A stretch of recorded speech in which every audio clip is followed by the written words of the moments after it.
Oh, okay. You know, looks like it's about to drop here.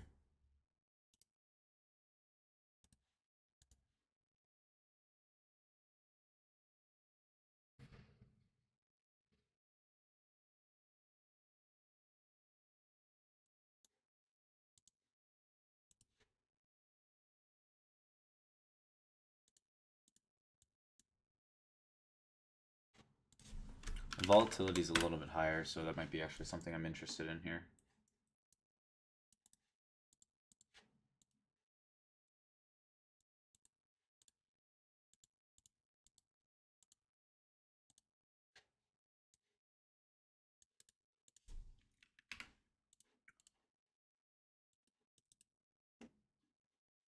See it as. I'm gonna do 20 points to make 40. 35. Say 35. 20 for 35.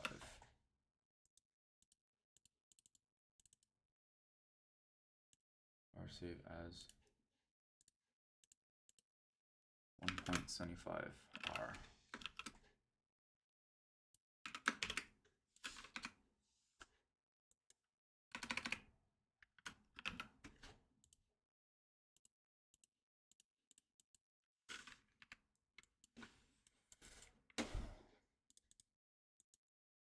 The fuck?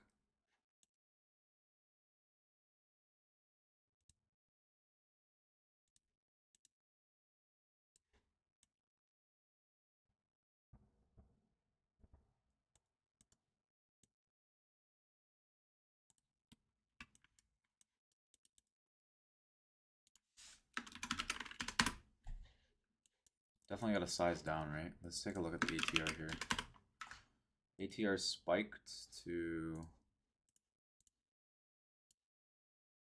40.83, still under the range. All right, so lots of swings, definitely. All right, lots of swings here.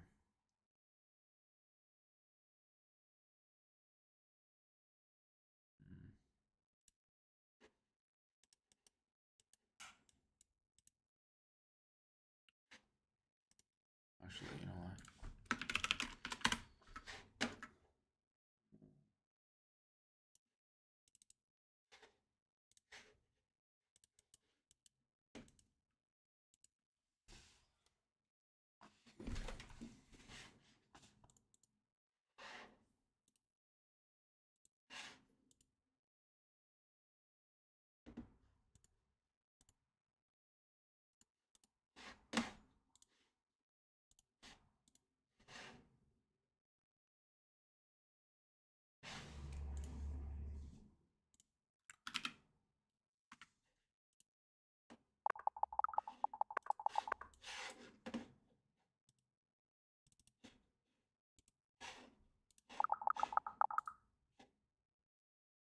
Okay, so we got an order on 500s.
definitely looking like some buys are coming through here maybe on this 5 minute. So I'll take 3 micros here.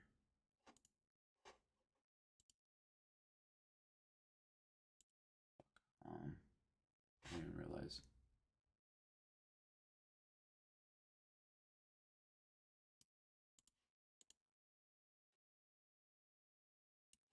What?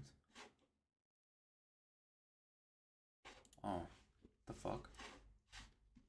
Oh. Accidentally had a stop loss for 300 on these ones.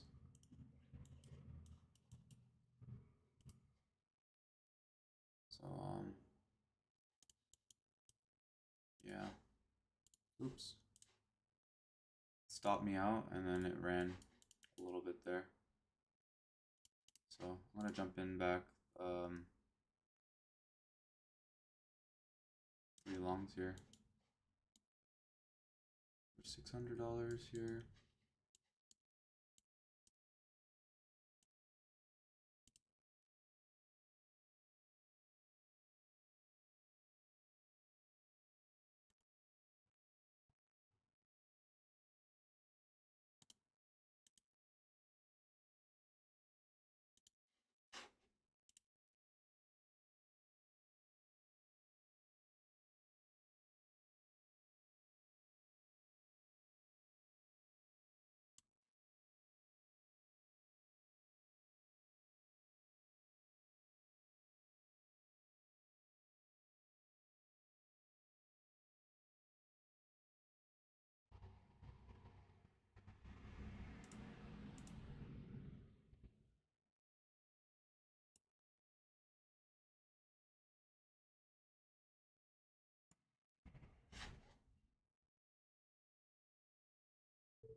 But the selling candles are bigger here.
Oh, right. There's Valentine's.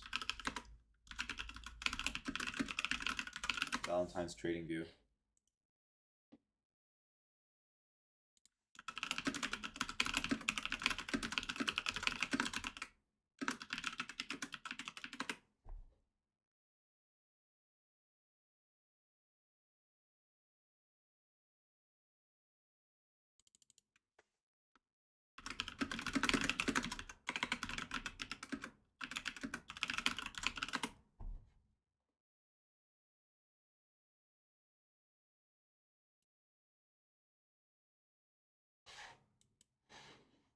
All right, so we got a breakout here. All right.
Oh God.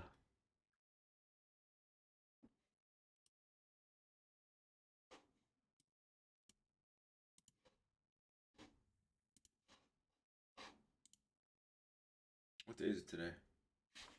Say Valentine's Day?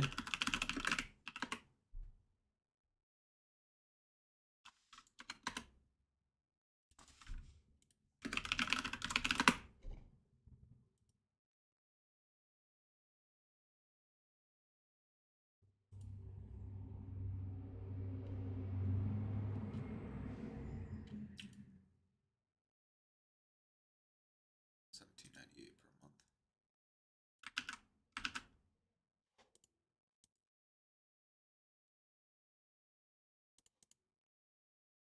Valentine's Day.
Looks like we got a retest here.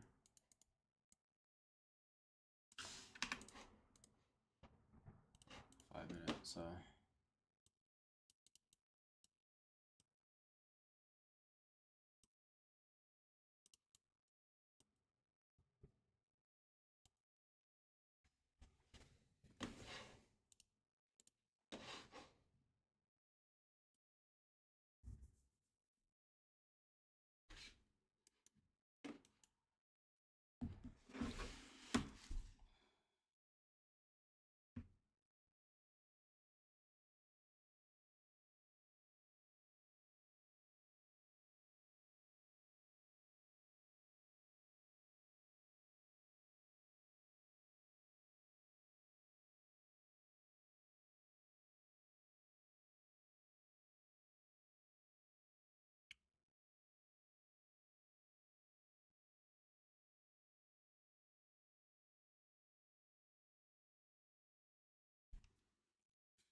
Thursday, huh?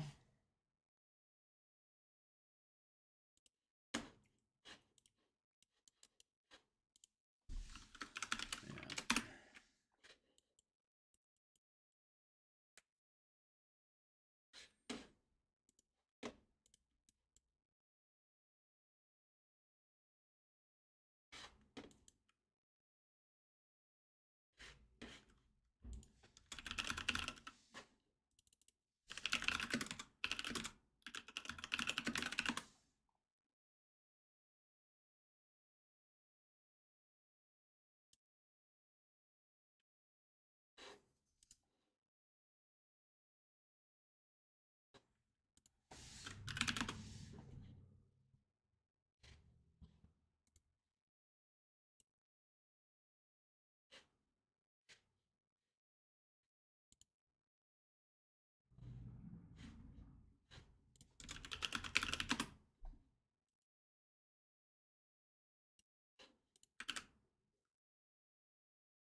Okay. 30 minutes, huh?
Interesting.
It's very directional right now.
Morning, Kev. How are you?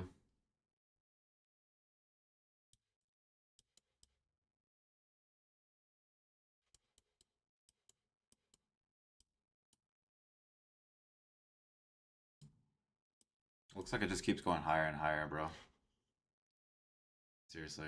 I don't even want to fight it anymore, but I'm expecting some sort of rejection here.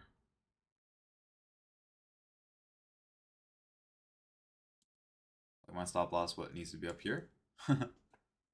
That's what I'm gonna do? Yeah, I guess so. So I'm risking like 1 for 3. Stupid, but whatever.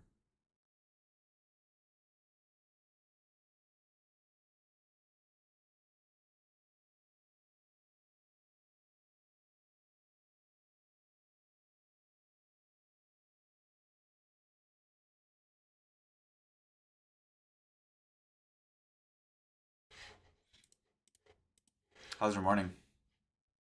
You find any opportunities yet, or you still working on it?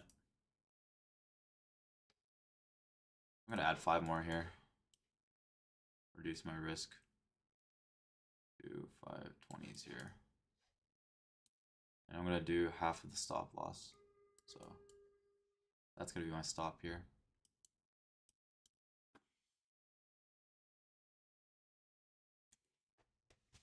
I'm hoping to see a rejection here, maybe run to the 105 moving average as a retest and then come back up. We're at VWAP, we're at the range here, we've been pushing high. Just watching, yeah. I think when we get like moves like this, we get lots of retraces. Like look over here, right? Strong sellers. I know there's strong sellers here. Push it back into the double top range. Get another strong seller to push it almost to the lower portion. I know sellers are just within the trend here somewhere. So I'm just expecting a good move to come. I'm expecting maybe back all the way down here. Because I'm looking at the order book. Looks like they cleared out all the orders on the upside. We just pushed right into the volume area where the short sellers are. So this would be a good short entry. Yeah, it would be a good short entry. And I'm not sure how it's going to go, but maybe I got to keep my stops tight here. So I'll do like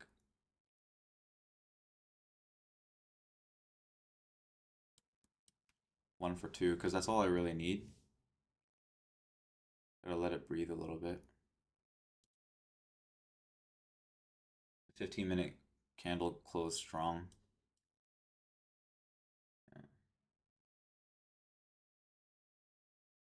I'm definitely gonna get out though if it breaks the high here. Honestly. It'd be the biggest fake out in history. I'd be so mad.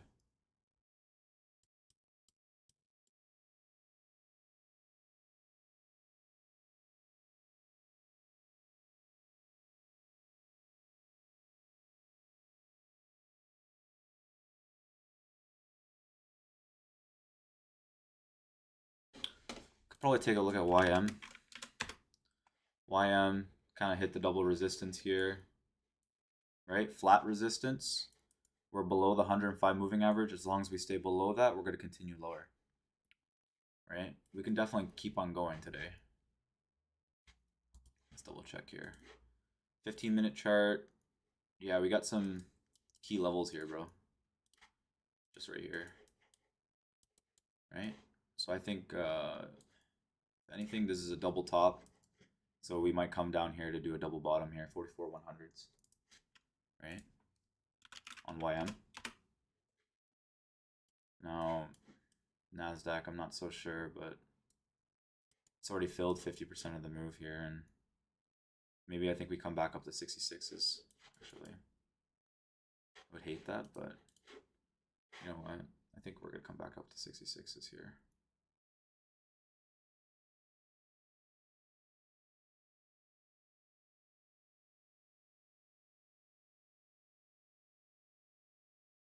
Yeah, I'm jumping out. I'm going to flip long here.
It just keeps going.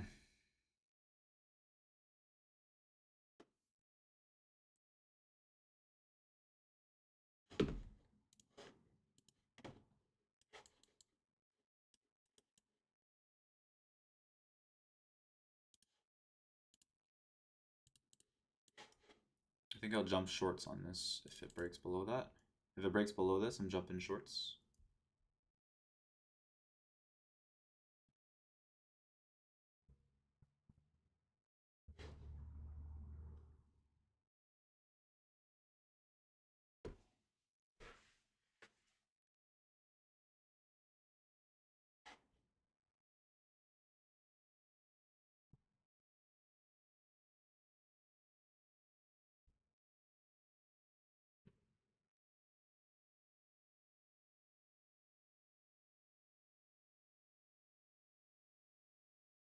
Yeah, no.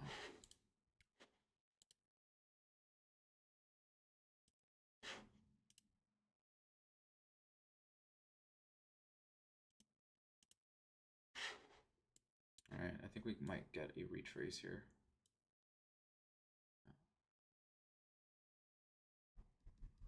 I'd like to see a pullback here. To the low of this wick, maybe? The low of this open. I'm thinking 651s here. 1.50s. Just a pullback, man. One for two here. Risk to reward. Does look like there's some resistance. I'd like to see him close below this gap here. Nice engulfing with a nice rejection. I can do one for one.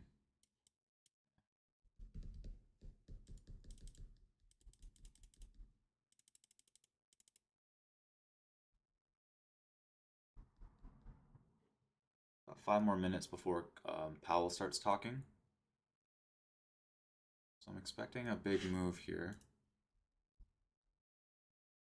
Maybe 30 points down at least.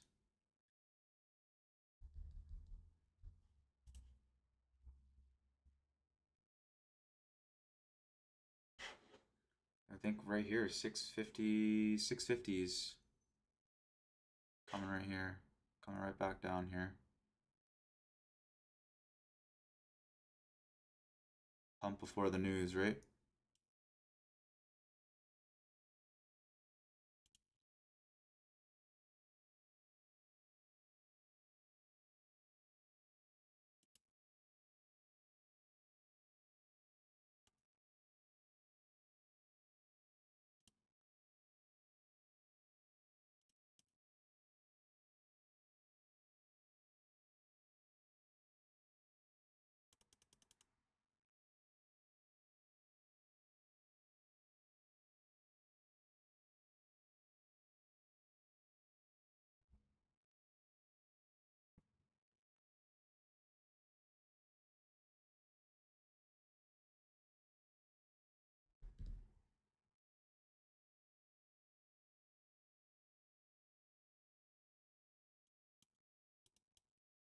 Let's see how they play it here. Might jump in shorts again. Yeah, nice little rejection of that 1 minute fair value gap.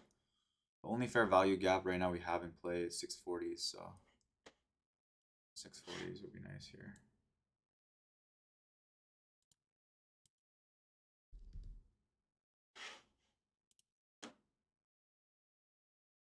A little bit of dip under.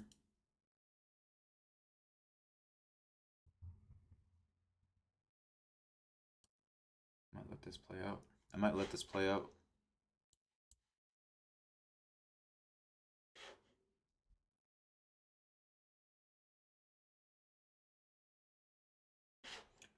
Got a fair value gap with a retest of the previous low. We're just in that resistance here, so that's why there's a little bit of movement.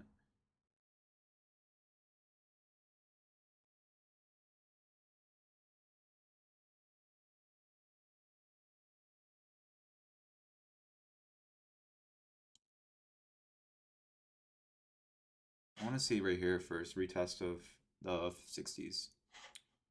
Retest of the 60s here. I don't want to stay in the trade for too long though, because market's being kind of weird, you know?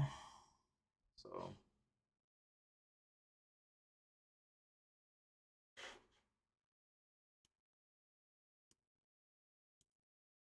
looks like the same type of pattern on the downside here, but the only difference is that there's a little bit more more more buyers in between here, so we might get one more push here. I'm gonna strike a lot of longs or shorts, I meant to say. I'll jump back in.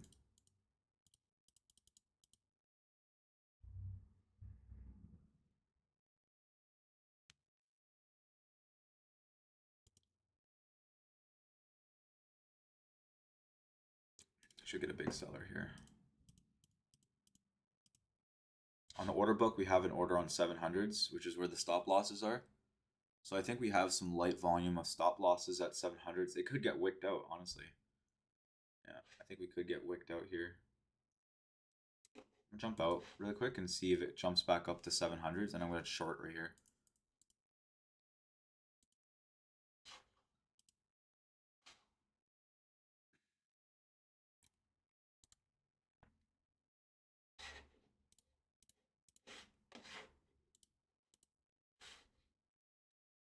What do you think the market's going to do today, Kevin? What are your thoughts, man?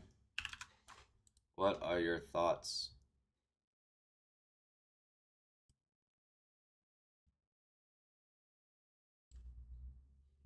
All right, we're breaking above the 105 moving average, which I typically say when we're closing above the 105 moving average on YM, it has to be a strong close above the range. And then basically your stop would be the low of this candle, and then your overall reward would be like up here in the highs. That close to me seemed pretty strong on the 1 minute for YM. So I don't know like how they're gonna play this out. Oh, there it is. Hal starts talking and things change quickly.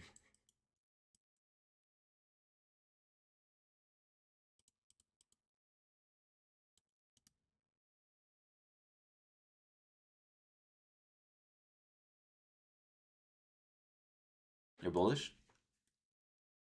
Yeah, I don't know, man. I don't know if it's the type of day to be bullish. But that first morning pump right here, I mean, like, yes, buyers came through. Buyers actually bid, like, basically did the ask. But I think that this could be shorts covering. That's what I think. It's shorts covering, and we're going to come back down into the range. That, to me, right there is low volume shorts cover. And then basically the buyers are kind of buying into it as well. But shorts are basically, they're covering along the way up as buyers are coming in. And then basically, like right here, there's a large surge of buyers right at this candle. So now we're in the short side. Yeah, I don't know, man. I just kind of feel bearish, man. I just know it. I've seen it before. I'm going to take a couple shorts here. For VWAP, at least. Yeah. That's what I would like to see here. VWAP, maybe even 105 moving average.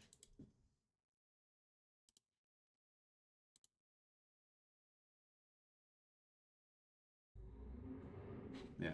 This right here, like, okay, so typically, like, when we see big pennants like this, I was kind of like putting on Discord too. Oh my god. When we have like big pennants like this, they follow through. They follow through really often. And last time Powell was speaking, the market just dropped like literally a thousand points in like literally 3 minutes. You know what I mean? So it's like this is pretty valid to me on the short side here. We got that nice little fake out to the upside, and then basically we just dropped it like this. But usually like I kind of see you kind of see more continuation, right? Like the price could come back up into the neckline here around 790s. If it does actually push back up above, it's going to look like this. It'll look like this, right? We already pushed back up half the candle, but if we push all the way up here, it's going to activate a squeeze. We're going to 2200s on NASDAQ for sure, and then basically 22 100s as the next one. They could have used this as fuel, right?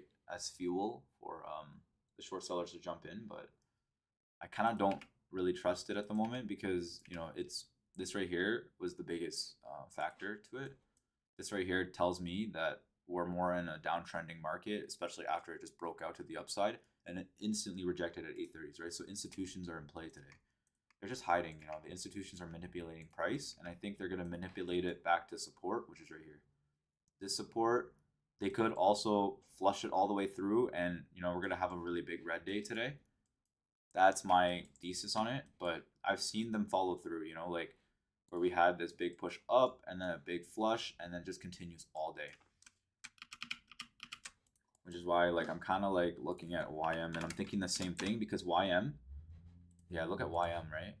Look how deep this move was, and then on YM, this 105 moving average, typically on the short side, if it doesn't break above it or close above it, we're bearish, right? And that's something that I know with YM for a fact. As you can see, we're just going to be bearish until we break above at least one time, right? And that's where your one-to-one risk reward is. And this is just a study that I had, right, for a while. Even over here, 105 moving average. And then on the left-hand side, as you can see, under the 105 moving average retest, just keeps on going off, breaks above it, one-to-one right there, and then continue downside right there. So it's kind of like right now I kind of feel like it's bearish, way more bearish on YM at the moment. You could jump shorts, put a stop loss here, and then your risk to reward would be right now low 173s, right? That's what I think.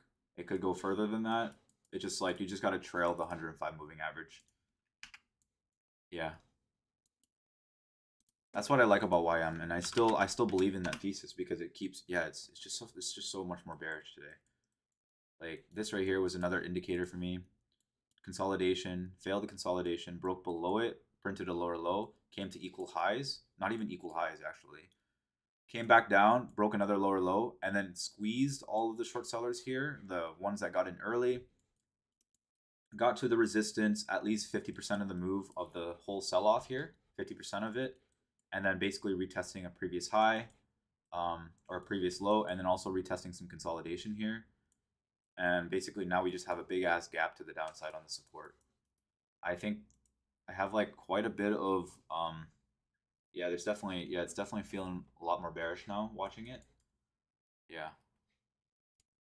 That's just how I feel, like, and I think it's a pretty good thesis.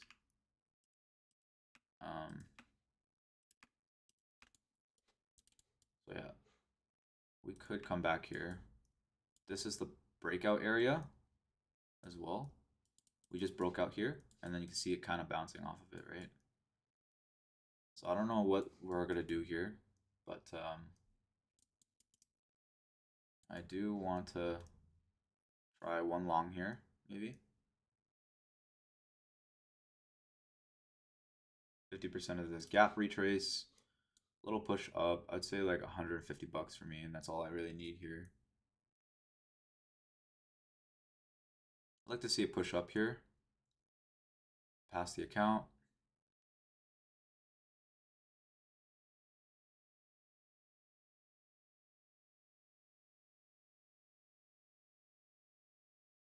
%50 retrace, a little push up here to 100 and the 13 moving average.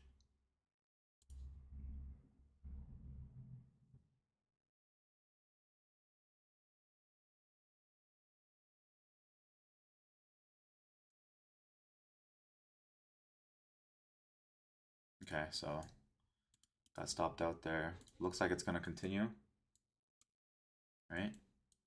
Might follow through here. It actually might just keep going. Yeah. We closed within the range here. I will try to strike it again, probably. Honestly. I think we get a little bounce here still. So I'm going to try it again. At least 500 bucks. Backed up here, $500.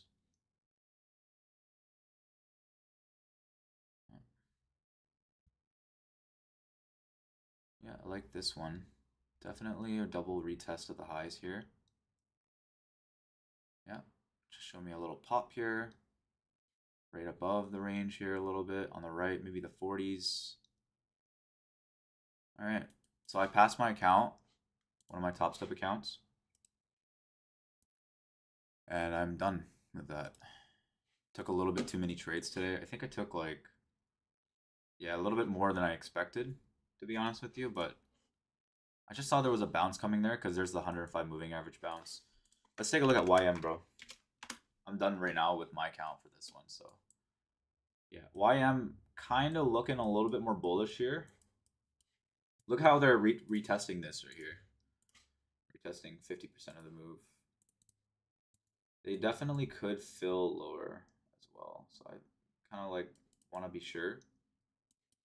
We did have a strong buyer here.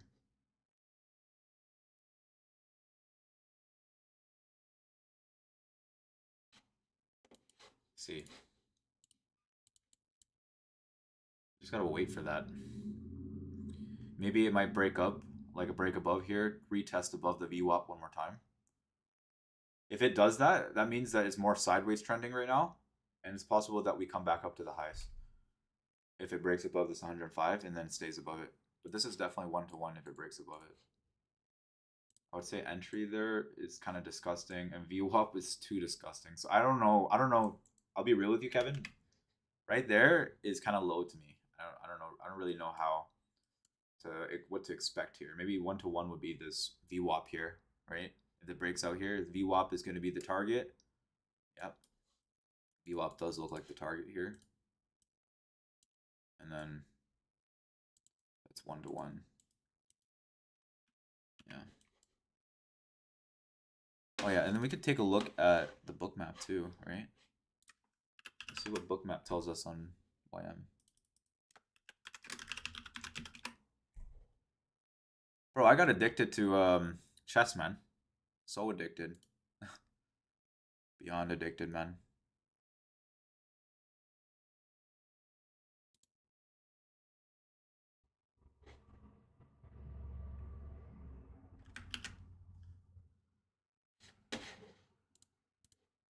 Started asking all my friends, be like, yo, do you play? See, another rejection of the 105. Something's up here, yeah. But it's a little bit too tight, you know? Yeah. See that? It could be like this, man. Right? VWAP was retested, though. This was not a very strong trending day. Not very strong. Right? I think today is not going to be that strong of a trending day either. Because another big component for us here is the ATR. ATR is very low.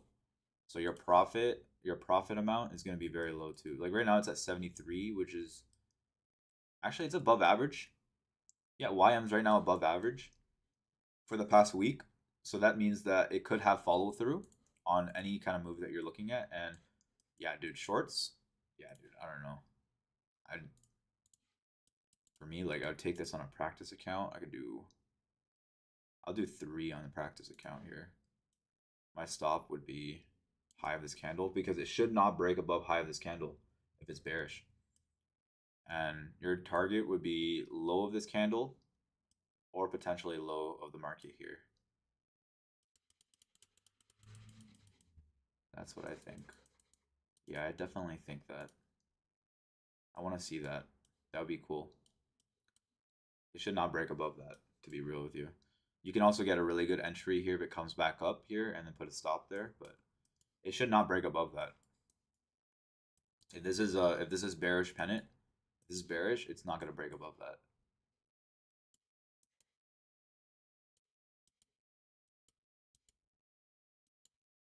Just based on what I see here, like how YM plays, bro, and how like it plays quite often, it should not break above that for sure. Right? Based on just periods of time that I've been watching YM, bro. Unless it becomes a choppy market like this. But rarely does it touch the most strongest high at that time. That seems reasonable to me. Taking a short and then basically, yeah. So a thesis would break. If it breaks above 105 moving average here, then the thesis would break. The thesis would break completely.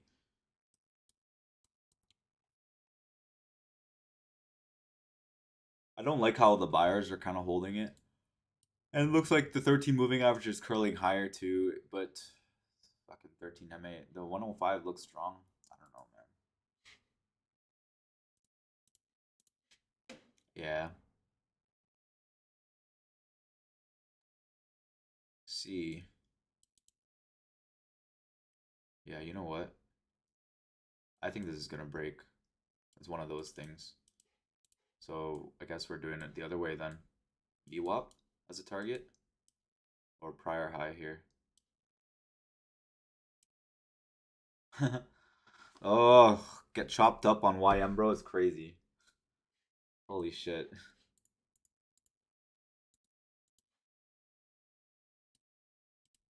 I'm gonna buy another Top Step account, bro, because I just passed that one. So that's a good thing for me.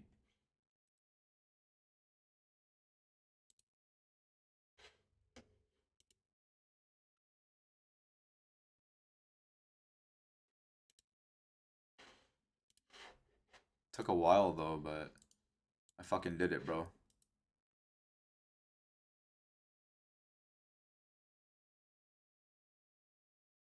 Alright, I bought one Top Step account there. Try to aim to pass this one too.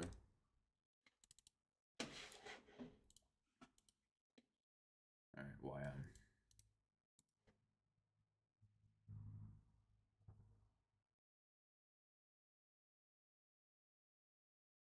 Maybe I took a premature one again. That's okay. I'm not a YM trader, bro. Kinda iffy. Right? 105 a moving average. Struggling to break above it. Yeah.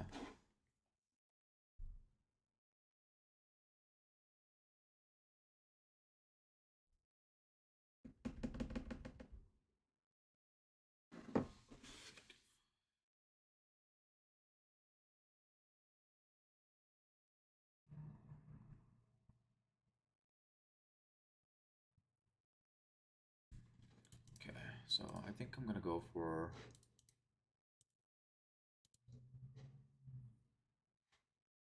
another one here.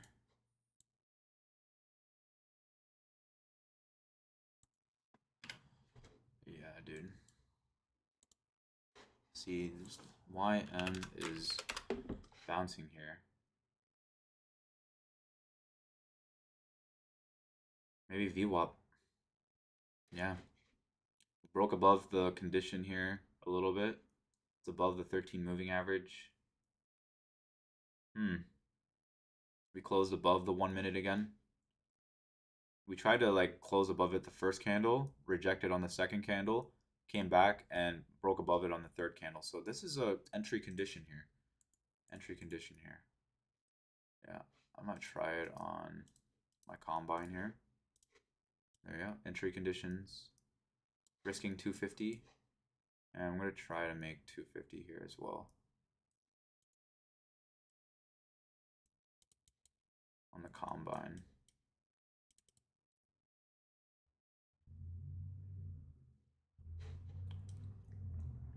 Technically, yeah.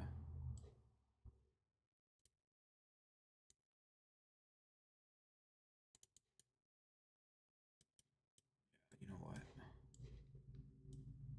Yeah, bro. Yeah. Maybe. Maybe, man. Maybe.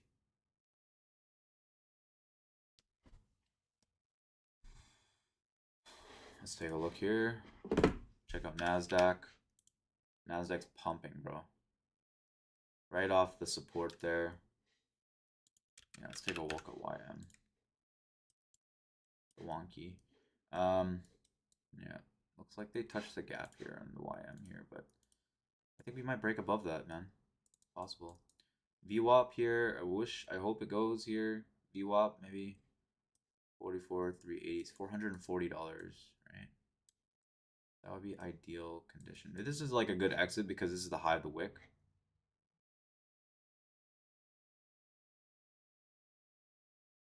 But yeah, I think I'm gonna go for a break even here.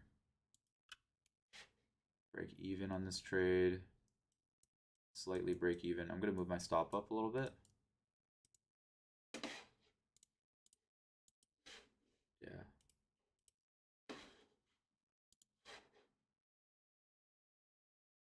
This should not touch my stop loss here. It should chop.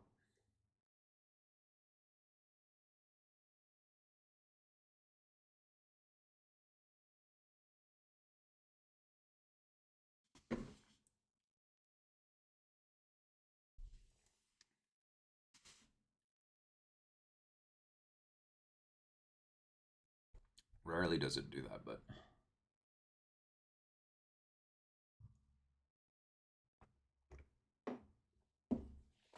technically 1-to-1, right? So I should do low 520 and aim for 520.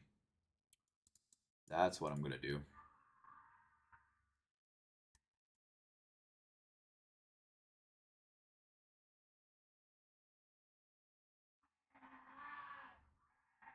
The fuck? Yo, do you hear that?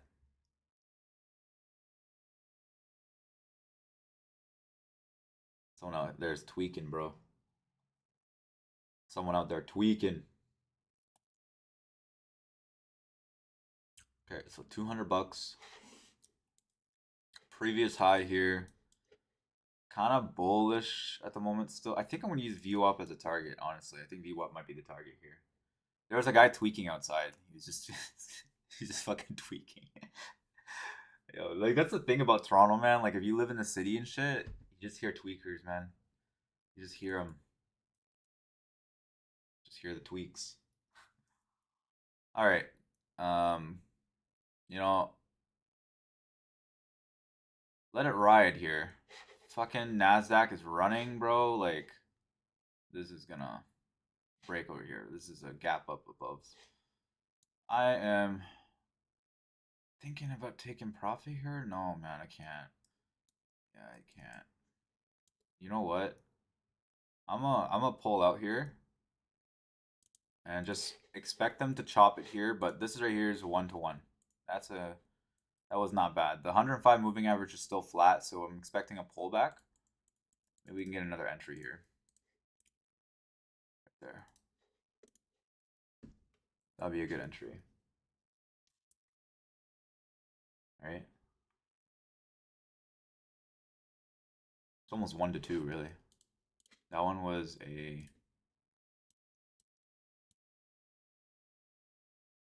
1-to-2R, right?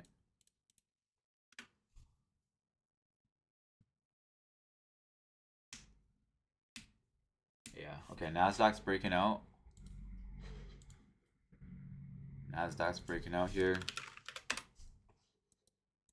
Jeez. Louise, man. Jeez Louise.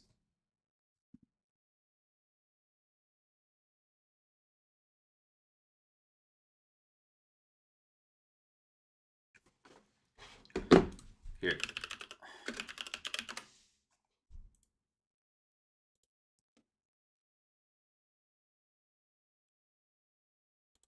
Okay, so keeping this real, my expenses for 2025 on Top Step now is up. So it's 643 plus 49. You know, I feel like my biggest regret in trading prop firms, honestly, Kevin, was trading with Apex. They really took a big chunk out of me, you know? Otherwise, like my overall tuition fee would have been really low. I did get the most profit out of them too, but even so, it's like I really rinsed through a lot of money with these guys.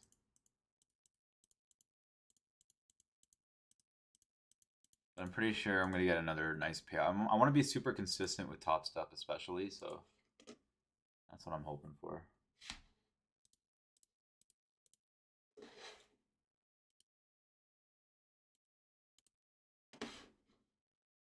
Top Step be tweaking, man. Yo, I'm gonna be on Top Step tomorrow with my buddy. We're gonna be chatting and shit.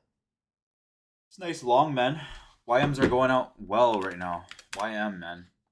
See, the YM just flat wall right there at 44, 345s. Triple, 1, 2, 3, 1, 2, 3, 4, 5 resistance levels. Hence why kind of want to hold short, like jump into longs down here again, because this could be a sideways day for YM, bro.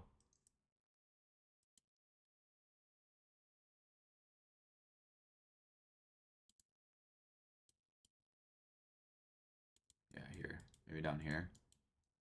I like to touch it down there, at least, right? Right here.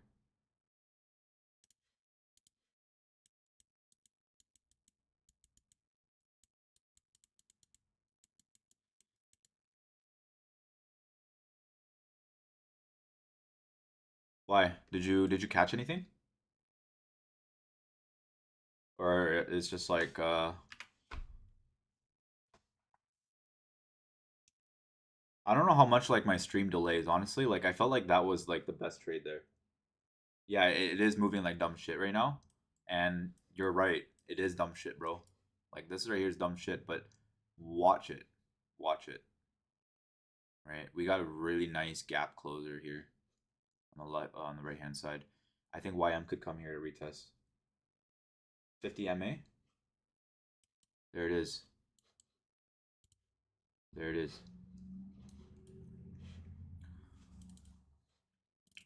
Why do I use 9 here? What the fuck? Huh?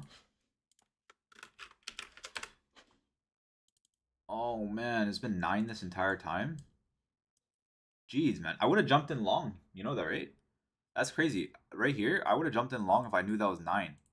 Right? Because like my thesis is based on 13 moving average here. Like look at that. What the fuck? I didn't even realize. What am I doing? This one, 50? 50 moving average. Yeah, that's why I don't like the 50 moving average that much, eh?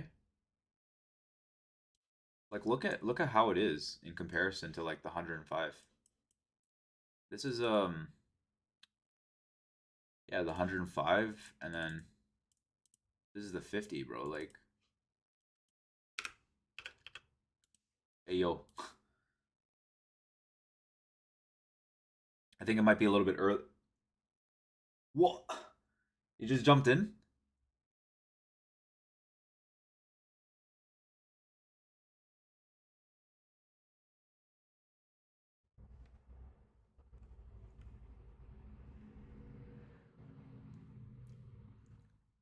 Might be a little bit early there, Kevin. Might be a little late there, my guy. Win or lose. Win or lose. You're right. Win or lose.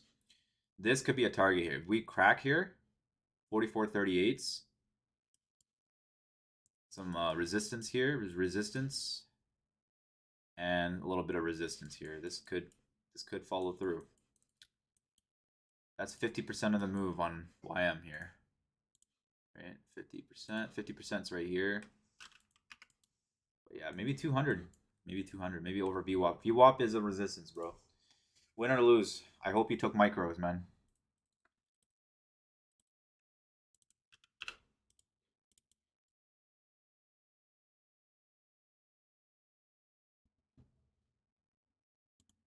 I hope it breaks out here, bro. That's like ascending pennant here. Ascending pennant. Ascending pennants are they're mid. You know, I don't really like ascending pennants too much. But that was a good entry condition in my opinion too, because we can definitely see that we're staying above the prior levels here. So I think this is not a bad entry condition, bro. Not a bad one, right? 105 is a little bit too far. It could pull back to that and hit your stop, to be real with you. But I like that it's consolidating above the range here a little bit. I don't like that we broke above the range here and then we crashed back down. Yeah. That's see, it needs to hold that, right?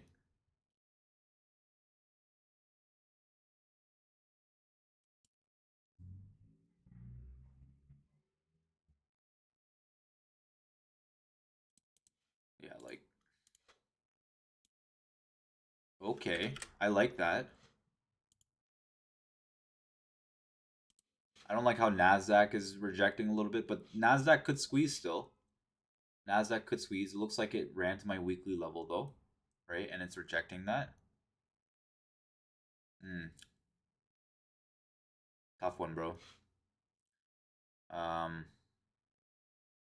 like that bounce here. All right, bro. Your stops here. No doubt. Your stop is here. You're risking for 1 to 2 here.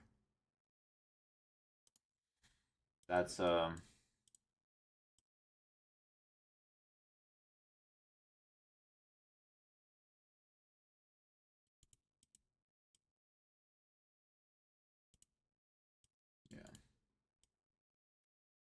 I don't like that.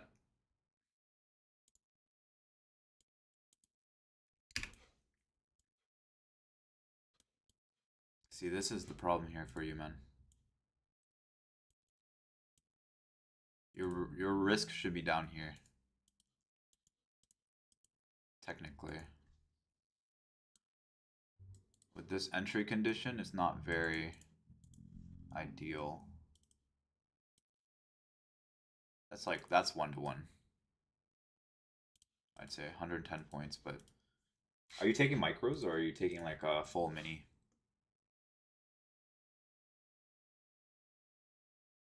Yeah, I like that, you know? That's not bad actually. But looks like it's struggling here.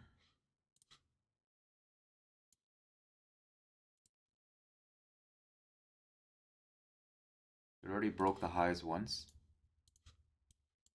Already broke the highs, already broke the stops and grabbed liquidity. You can see that there's a big buyer here. That's a good sign for accumulation.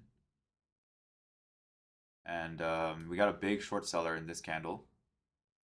Really big. Much more short sellers on the Dow here, or on the YM. Just right at this level. So if we crack the highs again, I think we liquidate. They just straight up push up here. We got a lot of short sellers on this one too, on this candle alone. And there's an imbalance. This is a pretty big drop. 300 points, no follow through. No, it has to retrace at least 50% of it. Yeah, bro, I think you're in a good place. I think you might be in a good place here. No one would expect that. Yeah, it's not that bad then. No one would expect this, right? I think this is possible, right? I'm bare minimum like fucking 44 520s here. Bare minimum on Nasdaq 105 moving average. We close above the VWAP. We retrace the VWAP on the lower time frame, and we basically wicked into the resistance here, right above it. But if we're able to close right here, right into this level here, right at 34s on Nasdaq, I think we come back to the 105 today. It's not a bad one. Yeah, there's a setup here, actually.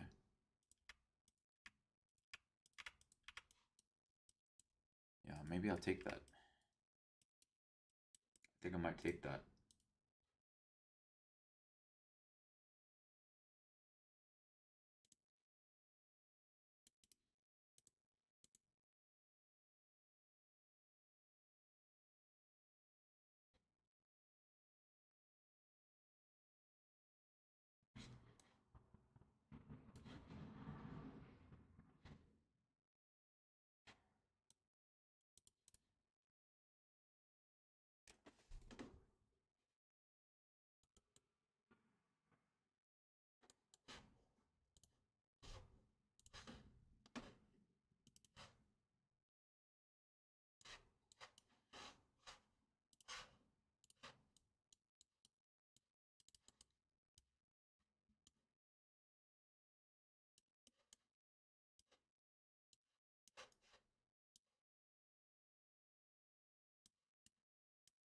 Ah.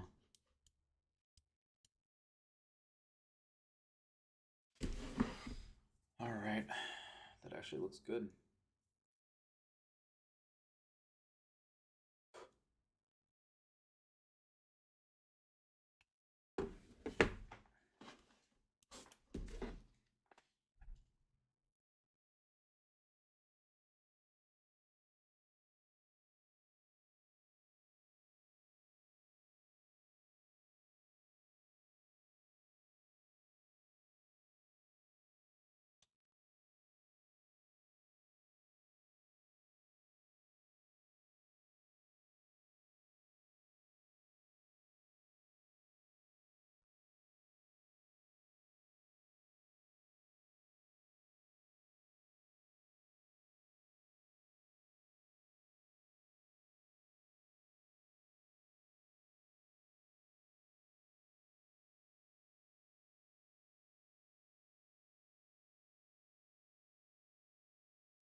All right.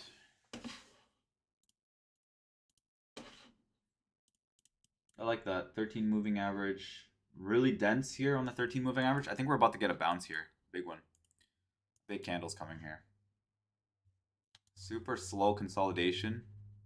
Little dip under the 9 MA. And then a fucking burst, bro. Like starburst. Yeah.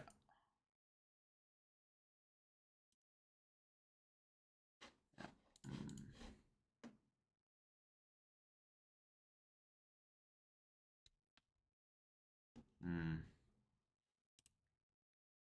I want to dip though. Part of me knows like something's here, bro. I just know it. There's something's here. I would like to see a dip here, but that moving average is way too flat. It's like that, you know. This is really flat. If you want something more like a bullish one, it's got to be like that, you know. But yeah, we're gonna get a breakout for sure first, maybe, and then dip back under the 105.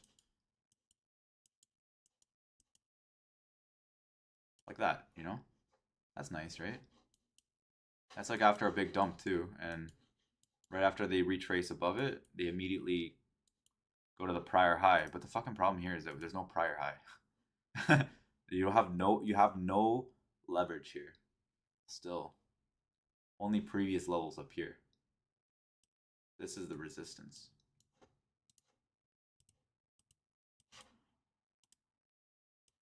I hope that this one actually squeezes above that.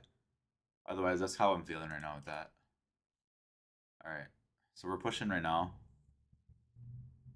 Looking at 430. This is a safe level. This is trying to be greedy. Right? Now we want to see increasing volume here. We want to see increasing volume on this right here. So look at that candle. It just increased volume. The accumulation is higher. Some shorts just got stopped out. So that means short sellers were in this candle here. And they let that wick out. They put the stop loss here. So accumulation is increasing volume. That's a good thing. We want to see it go up with increasing volume, not down.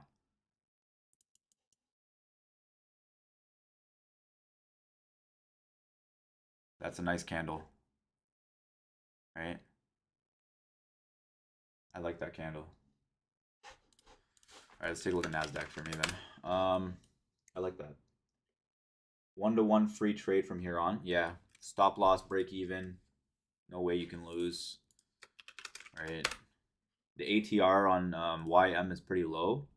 It shouldn't be that big of a swing. Yeah, bro, it's a free trade. Needs to break above this here. Needs to be inside this zone here, man. 400s, 438s. Okay, we're inside the zone now. Just hold on to that, in my opinion.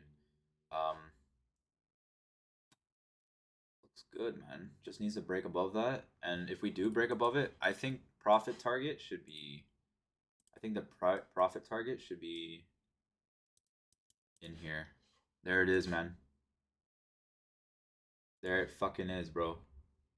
Profit target should be in here. 800s, so mid-level somewhere here. For NASDAQ, it should be up here. PT should be in the middle. Middle, like usually it's like middle of this entire trend. Right, so it's probably like right here. The 105 moving average too, so it's like that's a weird coincidence, but all right, I like that close, increasing volume again on the there it is, bro. It just keeps going. Hold on to that, bro. There it is.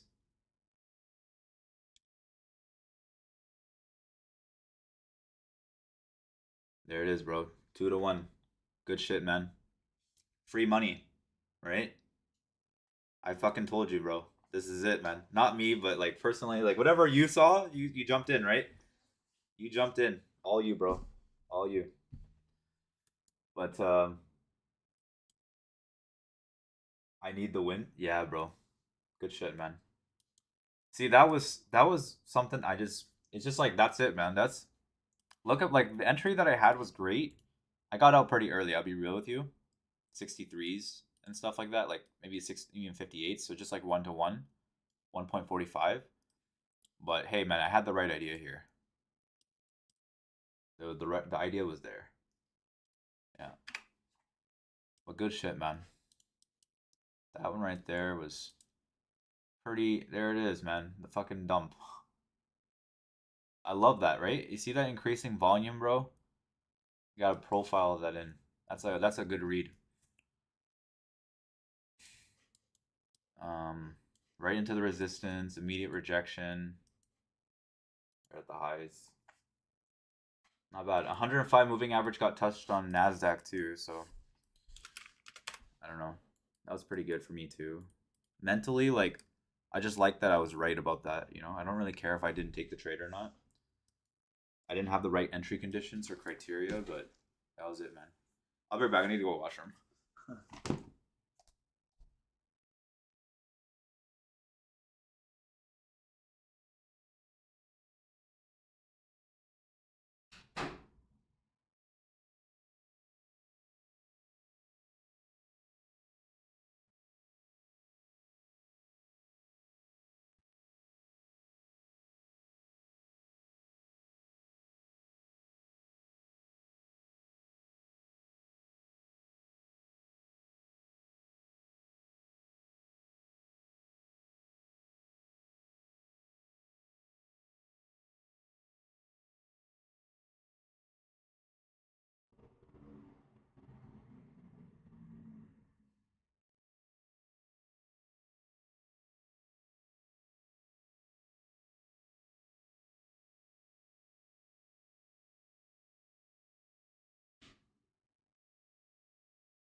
All right. That was it, my guy. That was it. Now what? Now what? Is that your trade of the day? Was that it? What does that even give you? Like $100, $80 or something, or I actually don't know. Like I actually don't know, bro.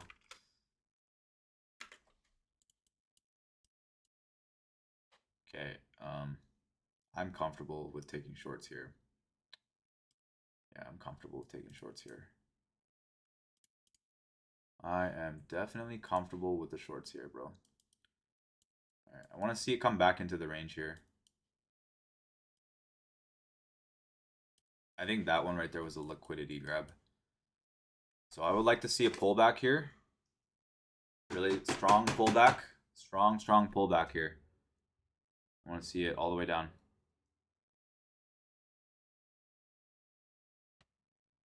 All the way through, bro. 677 maybe. 677s is a great level, but I would like to see a strong pullback here. This right here, to me, tells me a big picture story. I think we see a pullback here.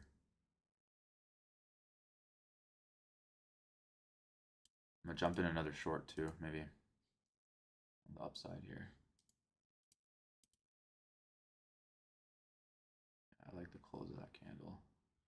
I'd like to see it underneath this candle here.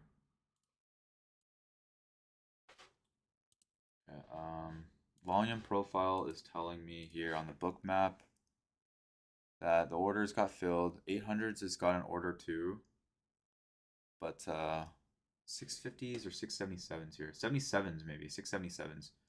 I would like to see it sweep this 19s, 20s level. I want to see it sweep that.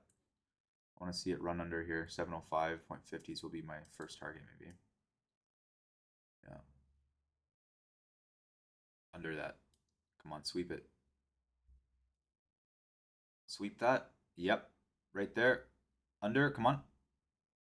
There it is. Okay. Not bad. Right inside the zone. Just stopped out a couple people here at 713s, 0.75s. But I think we sweep for 690s here, potentially. 690s. That's the prior high right here, too. So this candle here. Just right there. Yeah.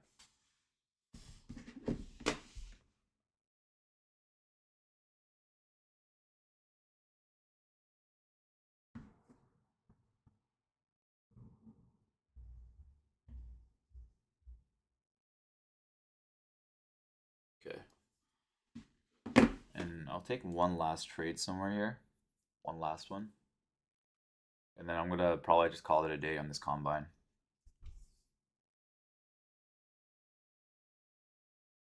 Yeah, that was perfect, man. I love it. I love that you got that, man. Looks like it's retesting the support here. Now, that tells me next key level. It's just right here. Wants to go higher. Honestly, this fucking thing might just keep going all day, man. Now I'm kind of thinking about it. It does look like a full day continuation all the way back up. I wouldn't be shocked, right? YM does that shit. So YM does that stuff. But if you want to jump in again, has to be down here. Can't be up here.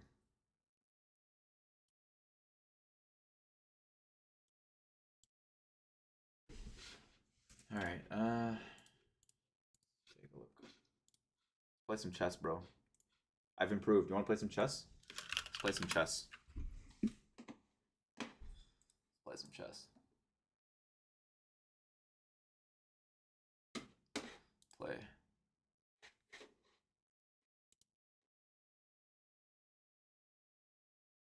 Yeah, your score is 661.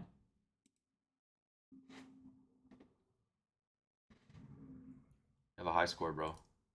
Some old chess.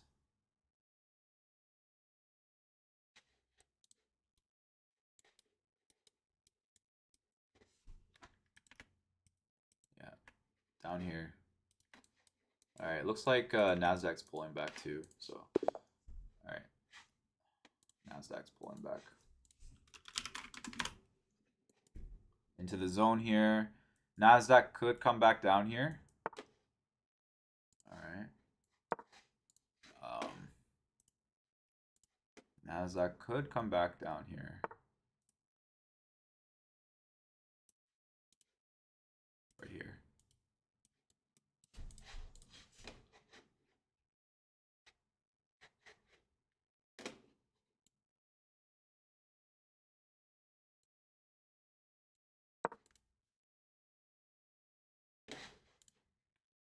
All right, bro.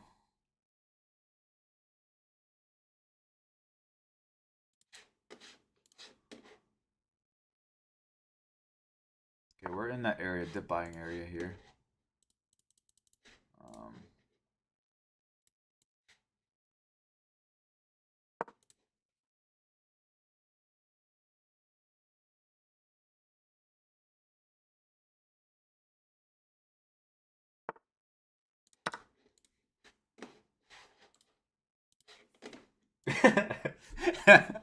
Yo, Kevin, you were like thinking he's not gonna take that. I'm like, yeah, bro, I'm gonna take that. I'm gonna take it. I'm gonna take that.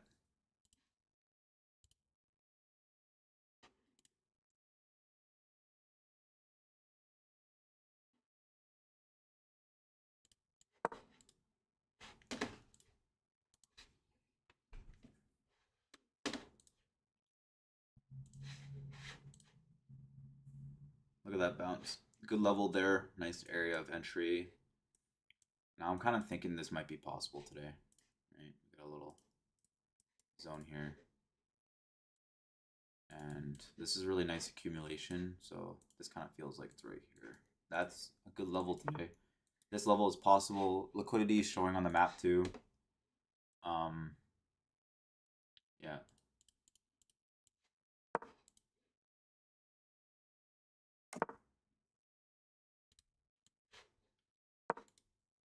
Give me your horse. Give me your hair. You give me your horse. I got VWAP down here. I think I'm gonna play another chess match here with this. Yeah, VWAP is coming here. VWAP is coming. Okay.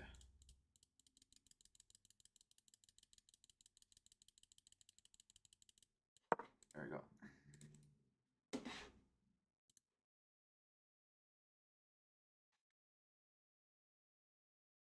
VWAP, maybe 620, 625s. Yeah, 625s. 625s maybe. That would be nice, right? We can see a pennant, some sort of full form pennant here. Channel, some sort, right? Some channels forming here. Split my screen? Yeah, I guess so. I can do that. Yeah. No. I can't split it because I have like the display kind of like only for the window. So I'm just going back and forth. Yeah. Longs, 43s. No areas of opportunity on the right hand side here. It looks like everything's getting filled. We could get a sweep here all the way back to the low. So I'm gonna keep that in the back of my mind here. All right. All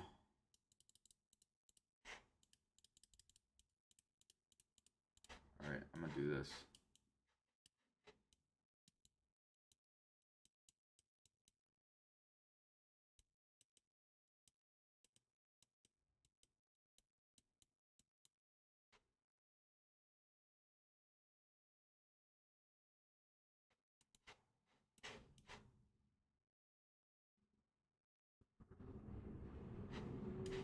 Yeah.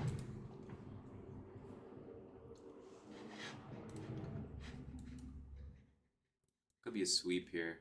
I like that second doji right there. It's bullish doji. This looks like a support now. It's starting to form into a support if we can't break below here.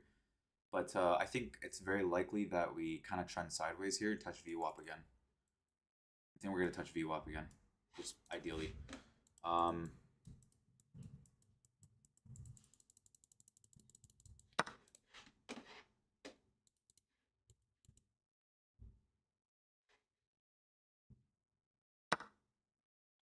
Yeah.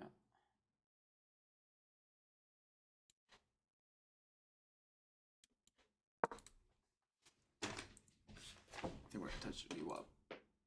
Yeah. A little bounce here. Head and shoulders. Head and shoulders played out a couple days ago. Maybe a head and shoulders. I think that's possible.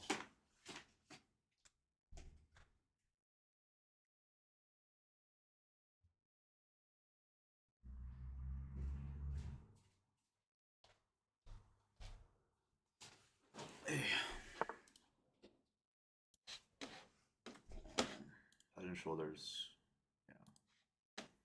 Yeah. Where'd you even make your move, man? My God. Yeah. Oh, fuck. Oh, fuck. Oh my God, bro. Kill me now. Kill me now. It's over. Oh my God. How do I go back? I'm going back. Nah. Nah. We're going back. No? Can't do it?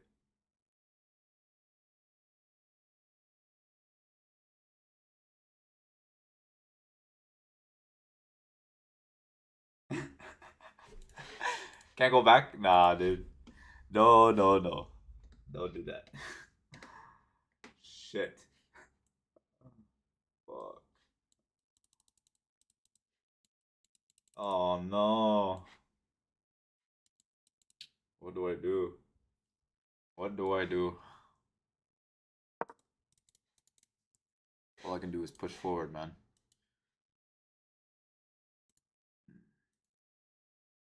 42.75, huh? Yeah, my buddy's gonna see it here.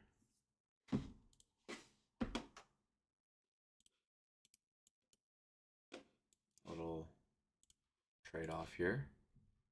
Got a little bit of some resistances into this. I think, you know, it's funny. I think this might actually play out if I take a short here.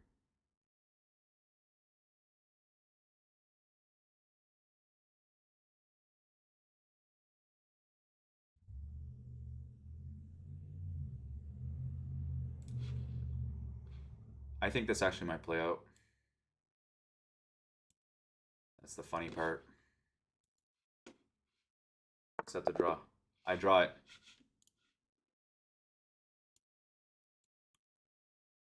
I actually think this might play out, guys. It has to be just right here. Hive this wick here. GG's, man. Thanks for the draw. Keep my points. Just in the middle of this trade now. If I can't win in chess, I win in this. I lost after the queen, man. After that blunder. For real. That's so funny. Back to the markets. See, I don't like this 15-minute retrace here. 15-minute candle retrace, maybe. We got about 5 minutes left here, but we could get a engulfing here in 5 minutes. Yeah, you know. Give me that follow through, guys. I know Head and Shoulders have been playing out like water, like actually. So, I know Head and Shoulders have been playing out. Back to the charts, man. Back to the charts. Maybe right here. I think 450s would be good.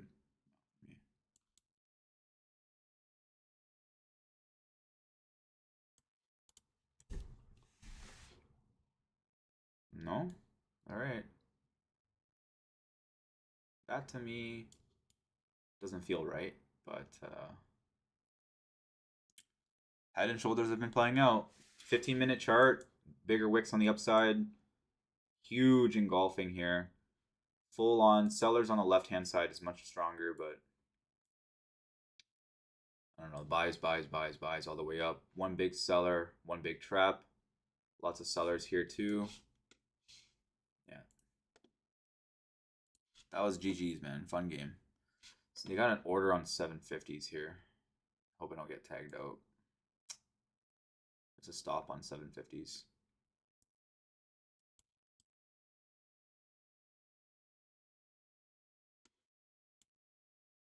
Give me something like down here. Just right here, man. This is probably what I'm thinking. ATR is really low. Collapse this panel.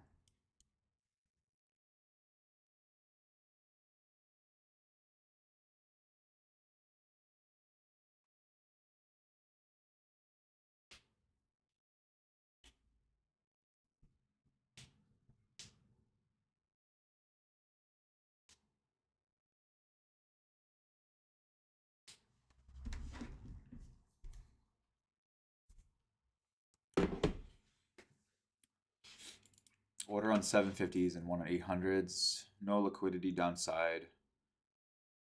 Short orders are still in the green, but not for long, I'm guessing. Interesting. Maybe I should cut it here. Right.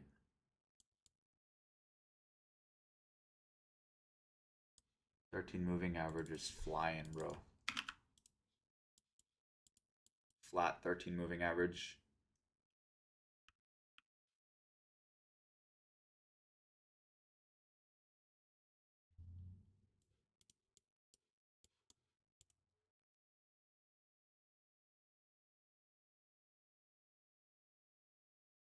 Stay on the downside here, guys. Stay down.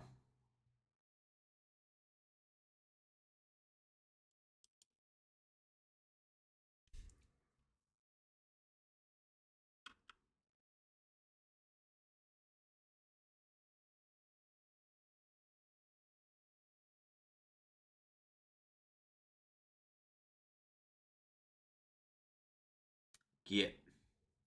Don't do it.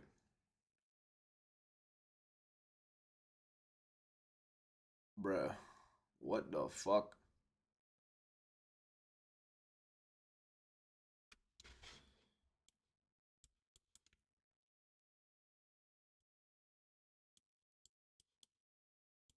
Come on.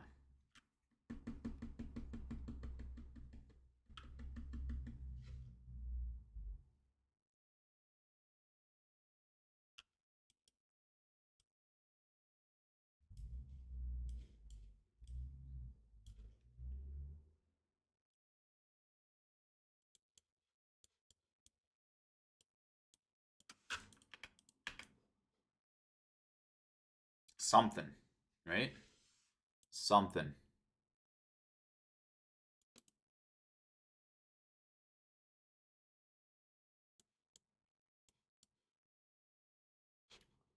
Slow and steady. Yeah. I like that rejection on the 45-minute here. So we got about 15 minutes for this candle to close here. Wait, what? 10:30, 11:15. So by 10:30, it has to be at 700s. We're gonna fill the whole gap. That's the question. Yeah. I want it to drop here. I want it to flush. VWAP retest, please. Come on, gurus. Come on. Come on. Head and shoulders have been playing out. They've been playing it out quite often, so I have a little bit of trust, right? That the sellers are strong here, but maybe I might be clearing out the trade soon.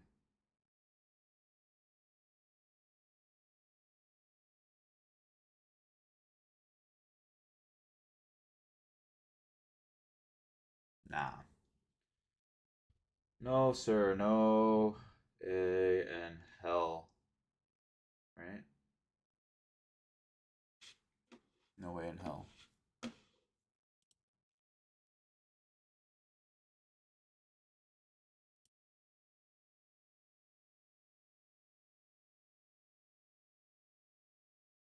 Keep dropping. Give me a VWAP retest here.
Oh, get me the fuck out of here.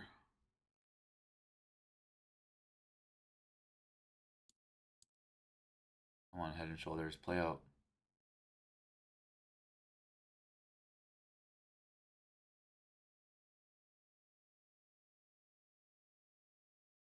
Give me a lower low here.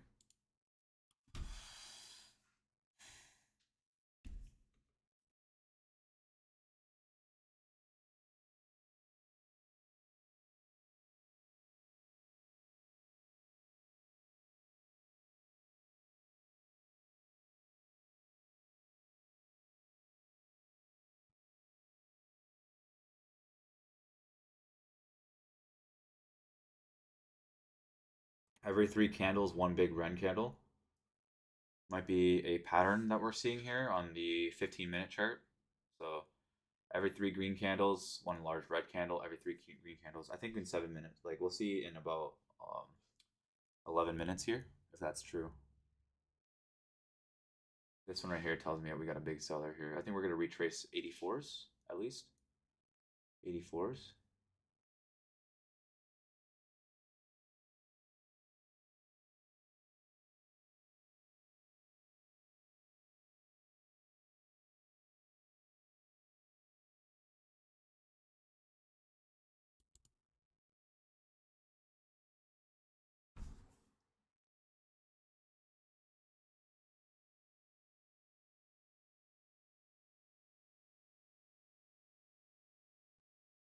I really think VWAP's coming.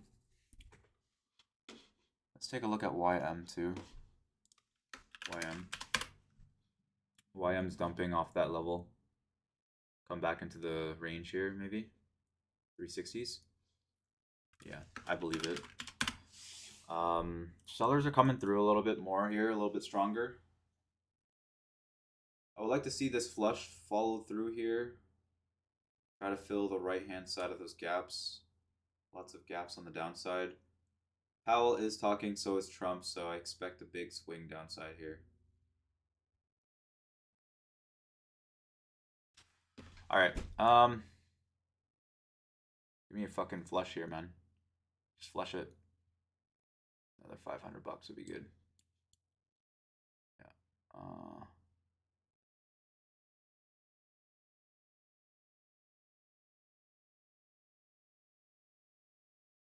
Nice lower low.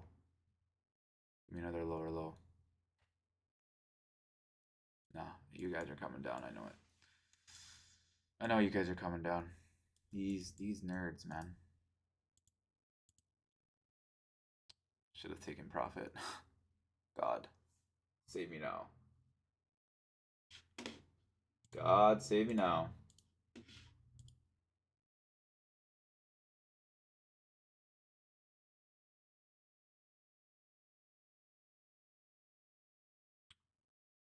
Come on, engulf that. Yeah, I think this is a possible exit here. If it doesn't follow through, I just need to see it follow through here. Just need to see it follow through. I want to see a flush here.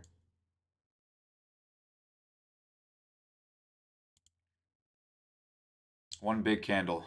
Give me a seller. Let me get out at the bottom of this wick at least here. Yep, there it is. I want to see a little bit more momentum here because you know how it is. All the way through. All the way through. Really. All right.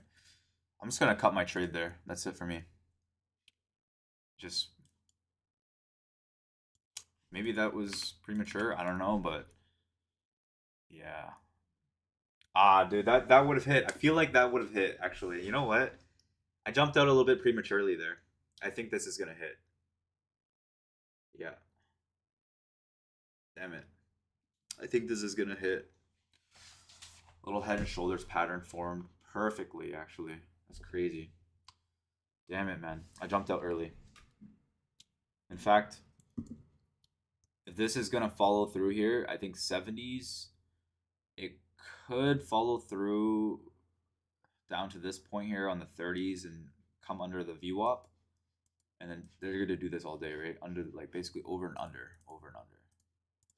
Over and under, over and under, and then over and then under. Yeah, damn it, guys. I messed up. Messed up.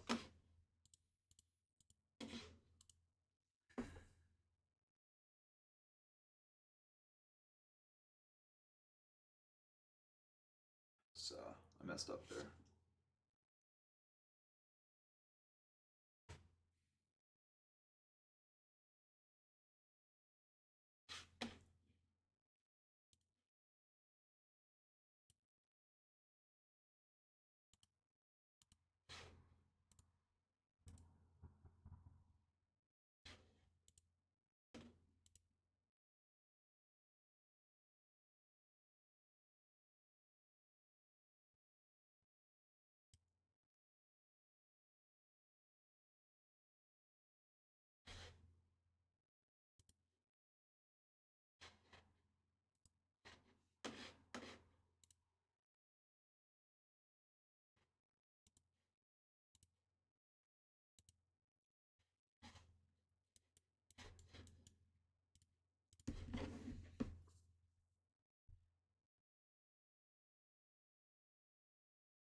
entry for shorts here, maybe?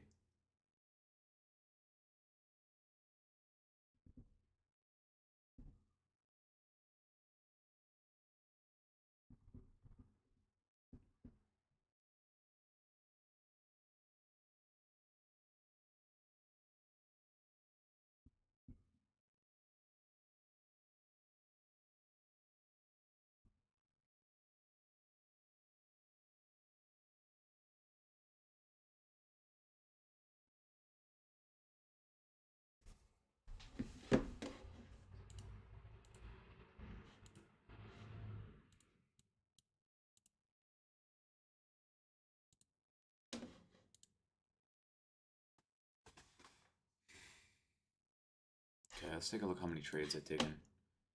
For today, I've taken 3 trades. AQ10, how are you? How are you, bro? How have you been?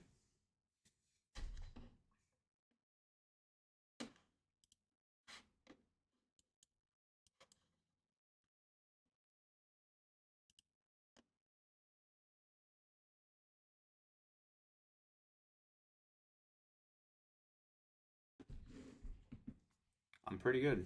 I'm doing pretty good, man. Been having a really great kind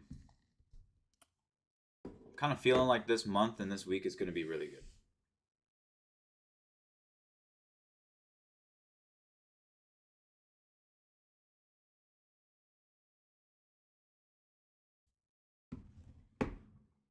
How have you been doing? How's trading been going for you, man? Market's been weird lately, eh? Super weird. But it's doable, man.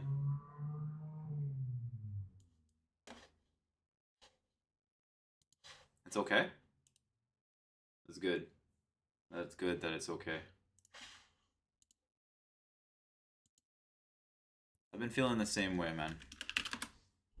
I feel like a lot of my trading has been pretty good lately as well.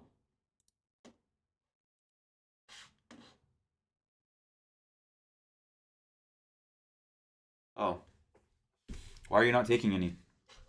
I feel like the setups. Okay, that's true. You know what? Yesterday's setups were kind of weird. The IV is low, probably, right? So your options are gonna get crushed, which is why you have to buy weeklies. Weeklies. You have to buy weeklies so that with low IV, it's a perfect opportunity to get in either direction. So top step, it's not a bad idea, man. Seriously, it's not a bad idea. Top step's golden, bro. It's I don't know, like they always fix their issues. If there's issues, they pay you back. I think they're number one in terms of customer service at the moment because like I rarely have issues with them. I feel like it's reliable. No, it's not monthly, man. It's permanent. It's like you have to pass the account first. Yo, but I mean, you have to pass the account first, right? Before you can even do that. But once you pass the account, it's $49. Then you pass the account. They have an activation fee of 149 US dollars, so it's like 200 US dollars total. And yeah, that's basically it. But you got to be really careful. That's all there is to it. I think personally, um, like if you're starting out and you prefer to just trade with one account, just trade one account, bro. Do not trade more than one. That's how I feel about like it's so different, bro, and it's just not worth it's not worth the mental capital and the money that you put into it. Just buy one account. I know a lot of people buy like multiple accounts but don't do it. It just doesn't work. Yeah, the monthly is 49, but once you pass it, they give you like a lifetime activation fee, and it's like you pay the administration fee, and then once you pay that, it's like that's it, you know. But you have to pass the account first.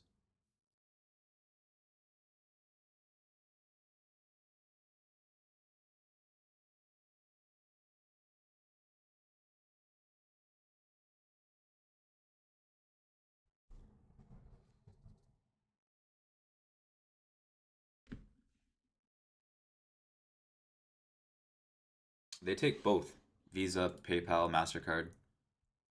So I just passed one today. Took me a while. You know, I try not to rush it. I genuinely like, here's the thing, right? Another thing is that when you're trading your combines, you have the tendency to rush it. Don't rush it. Really don't rush it. Take your time. Really work on your process always. Work on like the setups with the whatever you're trading. Um Using the right size, things like that. Just trade with the right process and basically like you'll pass the account, you know? It took me, look, 1, 2, 3, 4, 5, 6 days, right? And you know, these 2 days were really bad because like I went through a really big drawdown. But once it started going back into the green, I closed it off and I let myself move on to the next day because I want to get the better setups. And this is what's providing me, right? Now for this account, it's doing a little bit better. It's at 941 with 3 trades, but this is it. You know, like I don't want to force myself to screw up. Like there's no point forcing yourself to pass the account right away because it's gonna cost you money, right? It's like literally losing 49 US dollars every single trade. If you blow up a combine, that's $49, right? That's instant. That's like losing a trade, you know? This is the trade-off behind it. But once you receive the account, by all means, work on it and everything, but my goal now is that because I was trading with minis originally, so it's like more leverage. I used a lot more leverage to basically pass the account, like 1 to 5. But I used like mainly like priority priority for me was like 1 to 3 minis, but that's still a lot. You know, you can lose a lot of monies. But once I switch over to my XFA, like that's what they call it, express funded account. Um, I'm gonna just switch to 1 to 2 micros. I'm gonna just gonna like lock in, bro. Like I'm not gonna do anything else other than 1 to 2 micros. And then my goal is to grow the account until it's like 4,500, and then decide to increase my size. But I want to have like longevity on this account. You know, I don't want to lose the account right away after I just get it, which happens quite often. You know, it's not the first time that's not happened, right? A lot of people go through that, man. Right here is a pullback and another entry potential here on the right shoulder. Yeah, all good, man. I just do what's best for you and just chill out with these combines. Really, like I've gone through a lot of money with them, so like combines and Top Step and like the prop firms industry, 20 accounts, I've done the whole 9 yards. I've gotten to a point where I was close enough to take like 20 or $40,000 in payouts, but you know sometimes your finger slips, right? So that's why it's better just to chill out, you know. And then you know when you start like managing yourself and you get like payouts and stuff, and you feel a little bit more confident, increase your risk, add another account. Increase your risk, add another account, right? But that's only after you manage to master that psychologically. That was always the hardest part for me. Like I had my friend who he does prop firms with me as well, and he lives in Toronto. And I watched him basically. It's like, hey man, like just chill out a little bit, you know. You just went through 250 US dollars worth of combines in literally like 5 minutes, 5 to 10 minutes. Just chill out a little bit, you know. Like 5 to 15 minutes, chill out, right? Don't do that. I'm a victim of that too. I do that too. You know what I mean? Like I go through the accounts, I blow them up. Like I have been in that position actually to know what it feels like, right? But lately it's been more laid back. I don't try to invest too much into it, and I'm trying to really grow my accounts gradually and not trying to go through a bunch of them really quickly either, right? But yeah, that's my rant of the day, bro. That's my rant. My rant of the day. But yeah, otherwise, like, how's have you been? Like, anything new with you? With Oshawa and everything. Man, I like Oshawa is different, man. Like, it's a different vibe there. There's nothing. It's absolutely nothing. No one's there. It's like very spread out. In fact, it's interesting there.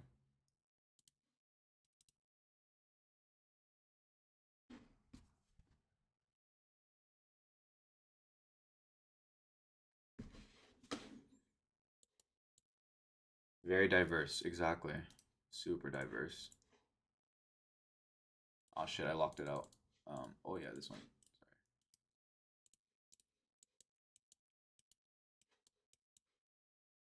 Sorry.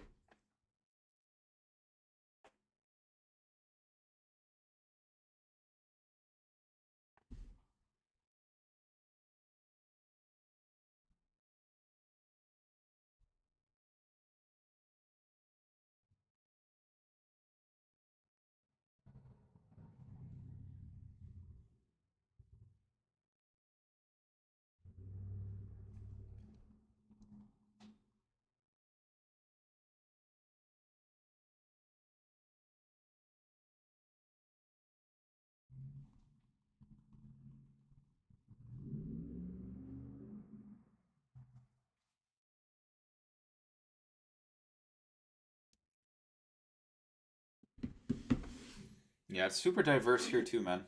Toronto, Brampton.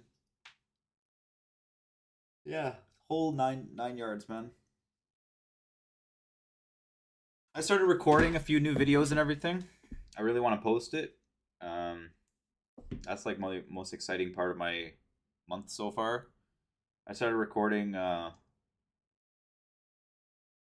like you know, how Canadians do day trading or some shit, something like that. Yeah. Let's see what we got here. What was I doing?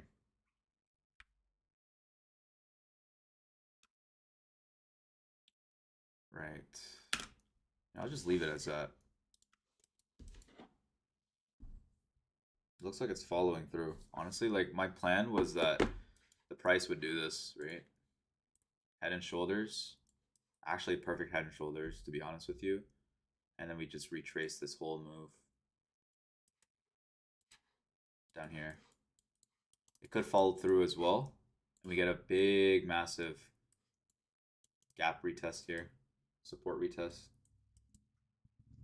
If anything, this is a really A plus. Like this is a pretty good plus setup because been seeing this yesterday too. Like look, another head and shoulders here. Not very clean, but it is there, right? And then that's the retest of the high. That was on news though, which made sense. Then yesterday too. Head and shoulders, right? Nice little head and shoulders retest and a sweep right under, all the way back to the lows here. You see that? It's the same shit, literally today, right? Kind of less clean, more like lower highs, lower lows. So looks like it's bouncing now. Yeah, I think we come back up here to retest maybe 28s here. That would be nice. I think that's possible. It would catch people off guard. Grab some liquidity up there. Yeah, for sure.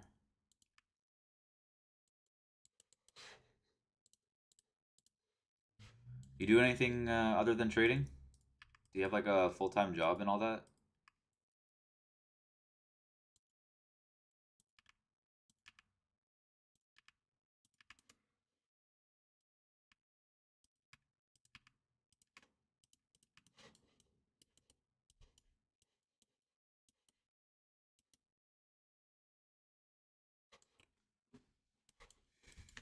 Kind of low, definitely following through.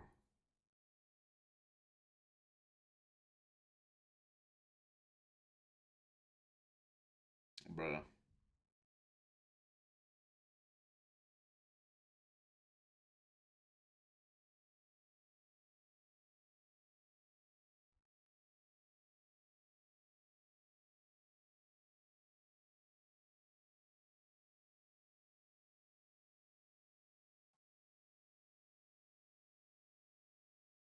They say.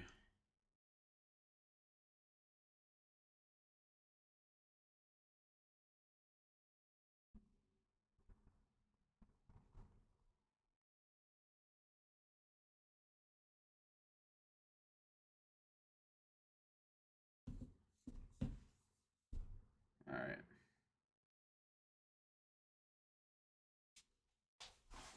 Wow. Looks like it's a follow through here, right? Hmm.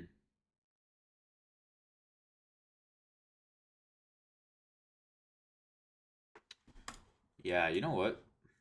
Buyers are strong here. Buyers are strong here. Look at that weird soak up there.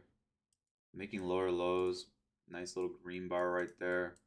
And then like basically stop people out here and then comes back up right away. This might be possible 50% retrace here. Let's take a look at the 5-minute here. So we got a nice 5-minute gap in play right here, which leads me to believe that we're going to come back up pretty soon. We're going to come back up and probably get a nice push all the way back up here to the neckline and then back down. Make an M shape, right? So I'm going to jump in just one here. All right, I'm in long. I'm going to try 500 profit target here, 560s for 25 points up. And just call it that, you know? Yeah.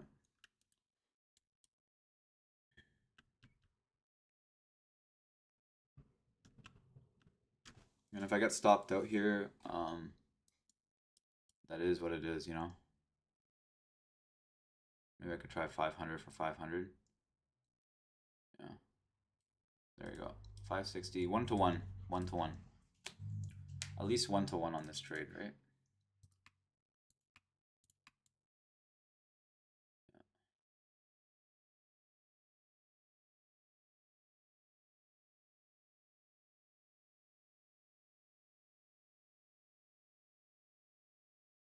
I'd like to see a bounce here.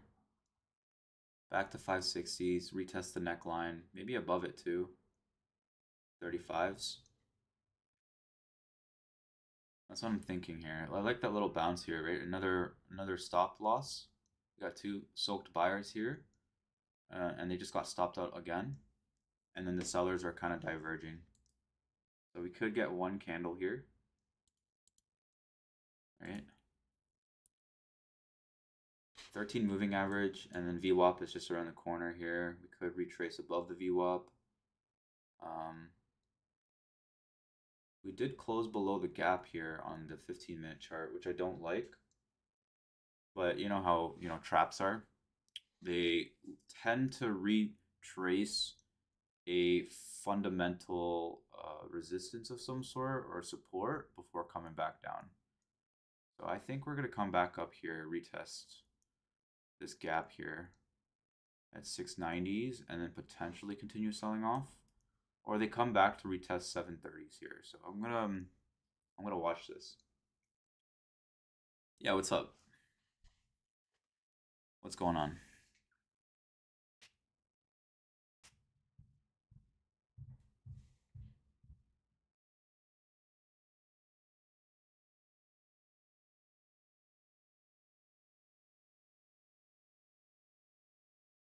Look at that 15-minute doji too. The 15-minute doji is about to close green. Actual NQ index. Yeah. I mean, technically it is the option because it has the like when you trade one NQ, it's 25,000. Like it's the 25,000 Canadian. It's based on the expiration and everything too, but they automatically roll over all the time.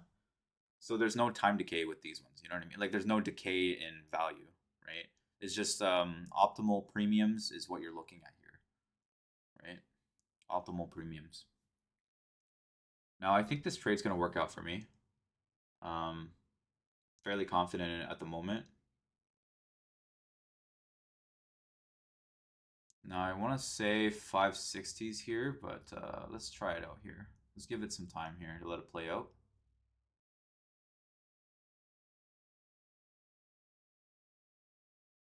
All right, I'm gonna take a exit there.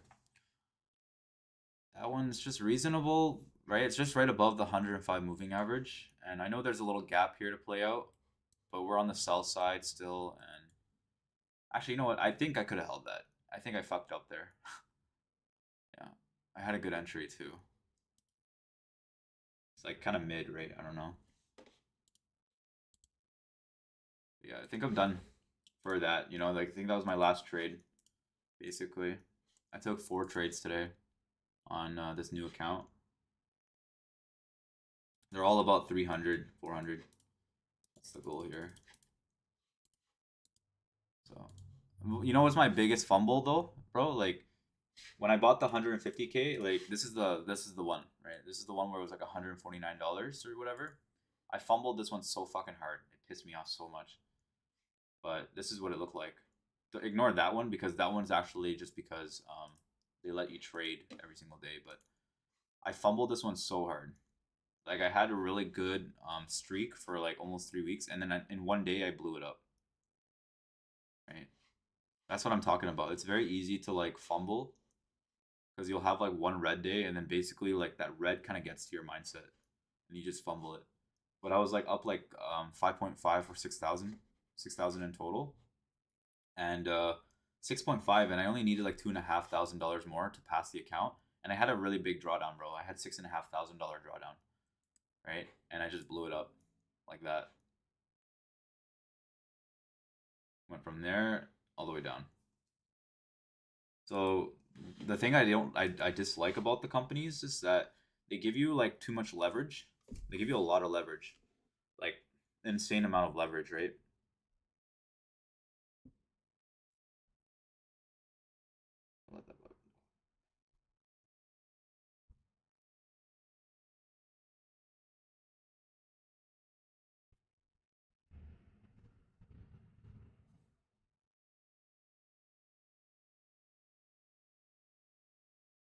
For the challenge, you need to make 3K profit in a month. No, it could be in 2 days, man. It just has to be 50% of whatever you're making. So I'll show you on the platform here. So you go log in, you go to earn funding, right? You make your own account and shit. You go log in.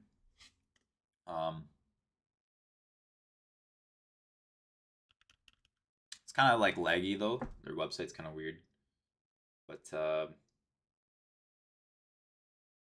yeah. So you pick your accounts and everything, your combines and shit, whatever. Like you basically start a trading combine and then you hit for the $49 one. And then what it is that it says their best day cannot be greater than 50% of your total profits, right? So what that means is that if your day is $1,500, right, the target goal is 3,000, but you're only allowed to make 50% of the whole target in a single day, right? If you make $1,700 in a single day, then you're gonna have to make 3,400 to actually pass the account. So don't go over $1,500. That's all there is to it. Yeah. But I like to break it up. I genuinely think breaking it up and really taking your time on growing the account is actually um, cheaper. It's just cheaper, more efficient. It's cheaper. You don't go through too much. You actually have a higher conversion rate of getting paid out when you're giving yourself, like, you know how it is in trading, man. It's annoying, right? You can easily lose $1,000 in a day, blow up your account, whatever it is. No, you can trade a bunch of stuff here. So even crypto is here too. No, ES is equivalent to the SPY, right? And then the QQQ is also equivalent to the NASDAQ. So they're almost the same thing, right? The ones that you're looking at is, for example, NASDAQ, which is the regular 1 mini lot. And then you got micro NASDAQ, which is like it's a smaller derivative, right? It's like 1/10 of a mini. So the micro is 1/10 of a mini. It actually would have hit my target there. Yeah, it's 1/10 of a mini. And how the point structure works, I'll give you the point structure breakdown right now. I'll just write it down, it's easier. So basically, with the breakdown and everything, it's literally this. I'll give you a breakdown here. So 1 mini is equal to 10 micros. That's what it is, right? But 1 mini, you gotta think about it like this in mathematical terms too. 1 mini is equivalent to 25,000 CAD, right? So you're asking yourself here,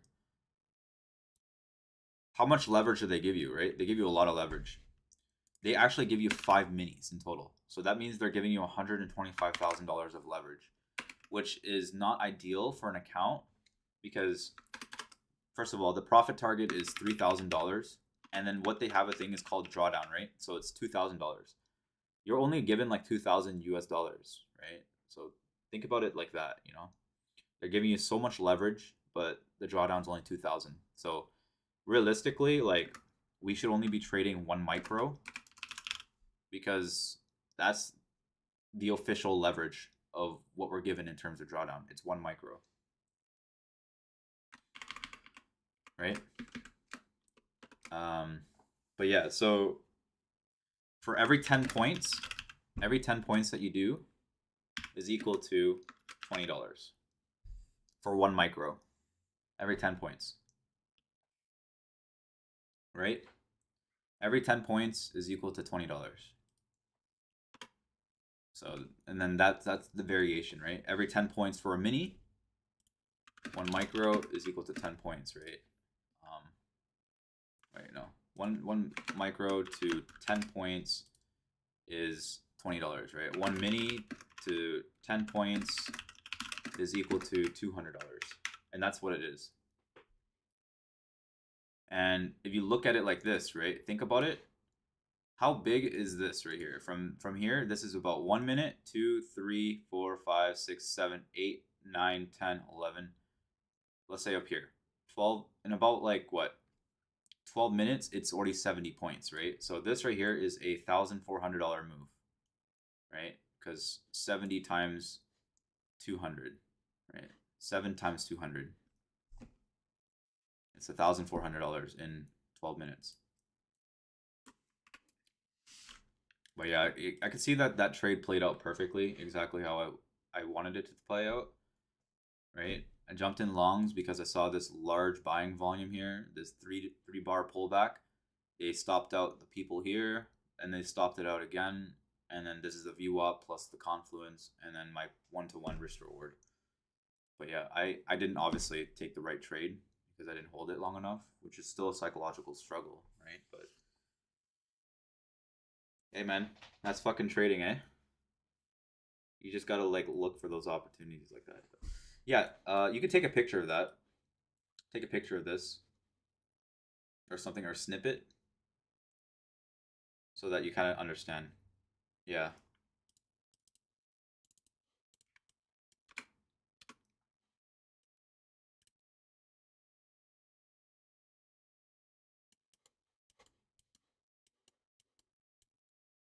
Yeah. I've been doing analysis for like 7 years, bro. If I haven't, if like literally if I cannot know like the market enough, I have no edge, right? So I've been studying so much, man, and it's like it kind of sucks too because it's like you get this feeling, bro. It's inside you, right? You've been trading for like 4 years, you said, or something. You just know it's a journey, man. Like I could be the best in technical analysis. I could be the best in understanding conversions and price action and all that. But the psychological barrier for me has always been holding the trade long enough for it to profit. It's annoying, bro. I've had so many times where I missed out on options, especially like like QQQ and SPY. I missed out on like 1,000 to 3,000% runners because I got scared and I rather take a loss. Like I get scared, I lose 50% of my um, options and everything, and I just didn't like that. I just hate that. I hate that feeling, bro. Options is ass. Like how do you burn out so quickly? You lose money so quickly. It's just options trading is not meant for naked calls and puts. That's all I can say, bro. They are not meant for naked calls and puts.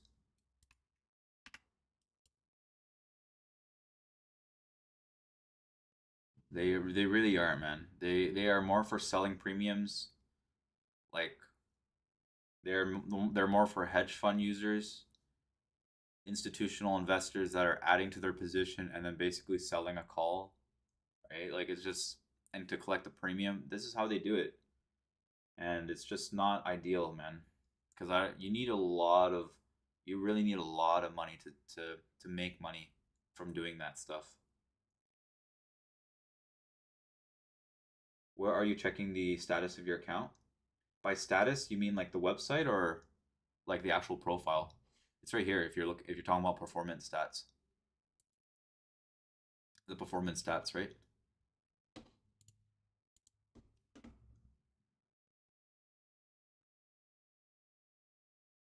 It's right here. You're talking about that, right?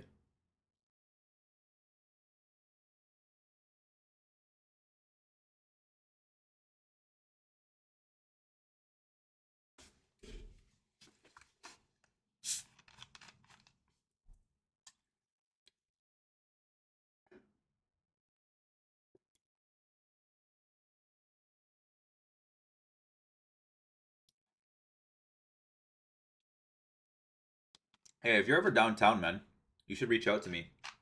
Seriously. You can just reach out to me. You can join the Discord, reach out to me and say you're downtown or some shit, and I'll come reach. No problem. I'll come out and say hey.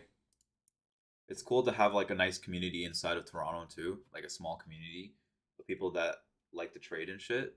And sometimes we share ideas, and it's just I think that's sick, because like trading is very lonely.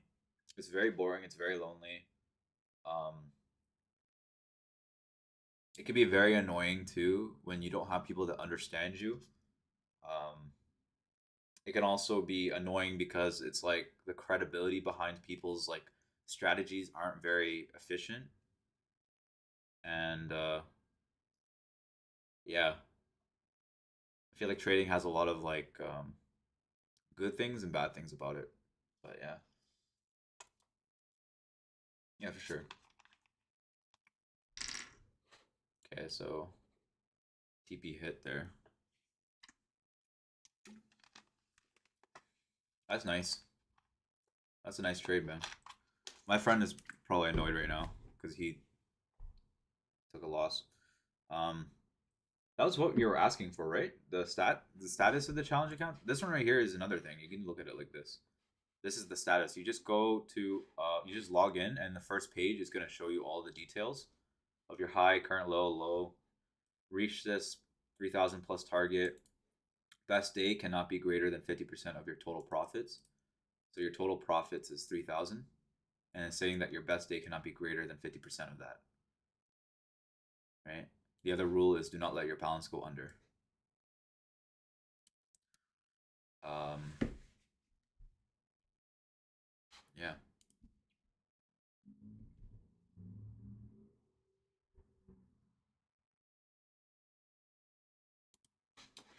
That kind of makes me wonder here.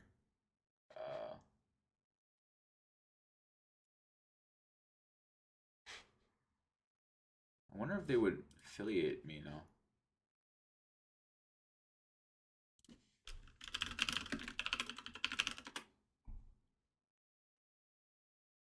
You sent me an email? Where? Where'd you send me an email?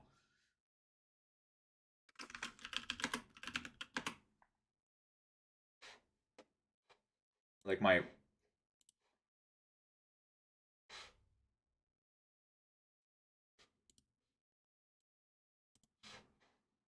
Uh. That's so funny. Wow. Hi, man. Yeah. Oh, yeah, okay. Damn, Kutan, you're old fashioned, eh? Using emails?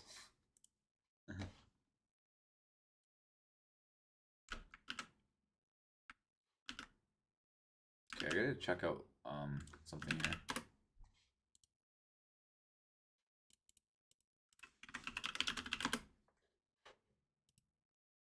Yeah, very old school. That's okay. I'm an old soul.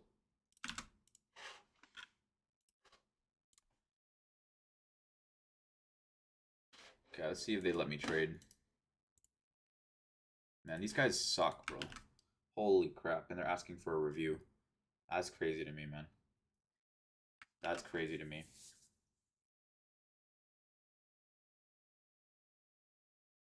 Oh, my eyes are itchy, man. Holy crap.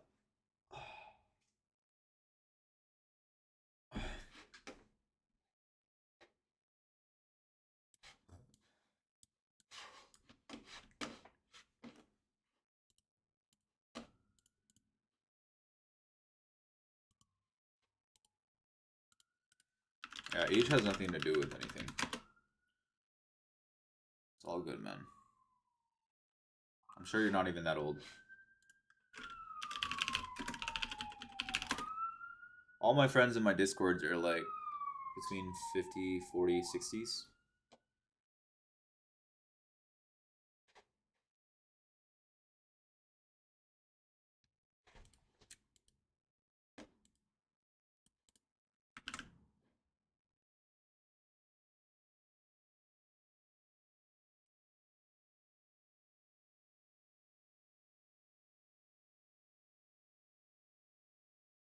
Let's take a look here.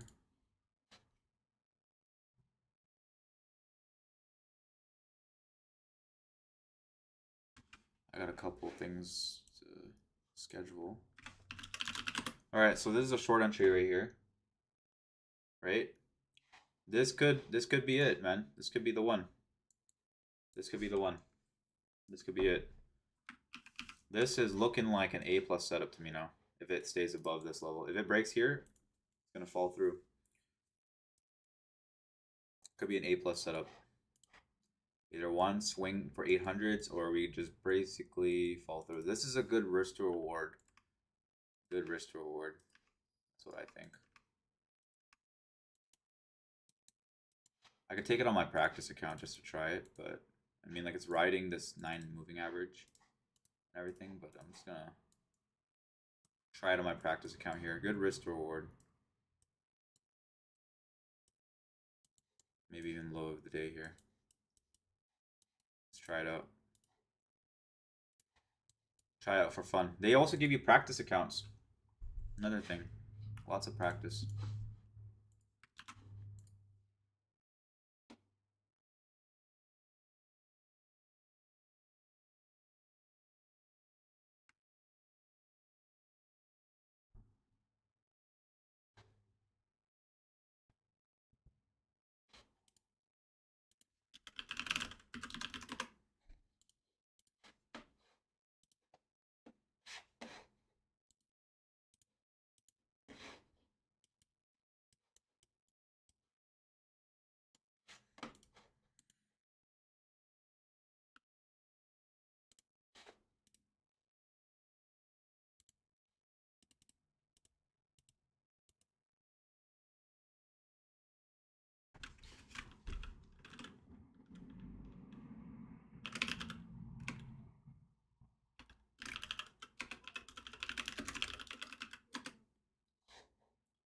Looks like they're about to break some of the conditions here.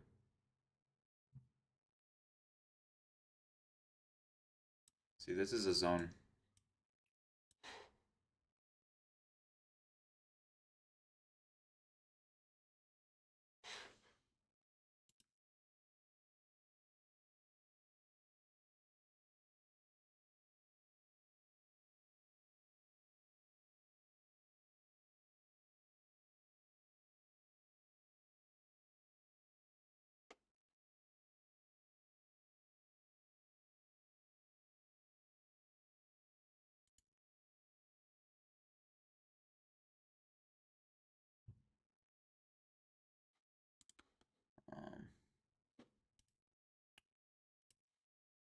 I need some real assistance here, guys.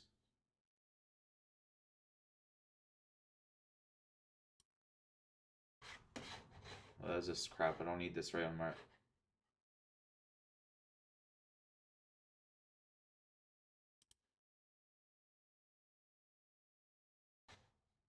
Just like want to ask a couple questions, man. Just like, why is it so hard? Whatever.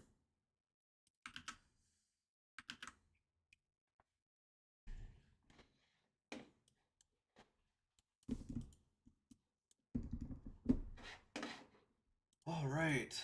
What was I gonna say, Kuten? I was gonna say something important, but I forgot.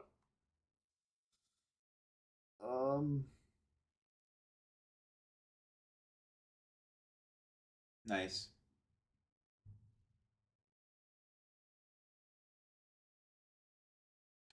What's your trading style like? Like, what's it like? Like, how do you usually trade? Like you can ask me all the questions you want here, and I'll happily explain um how to like set up everything and such. It does take a little bit of time, but that's okay to me, I think. I'll be back.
All good, man. All good. This looks like it's gonna continue.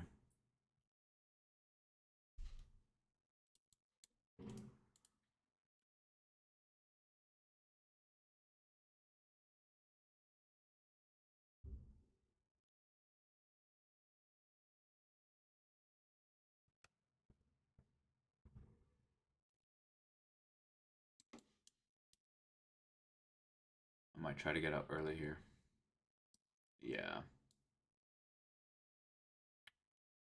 That to me looks like a confirmation, right? So, let's try for high of day maybe. I don't know. 750s for sure. Yeah. This could be a rally. No clue, honestly.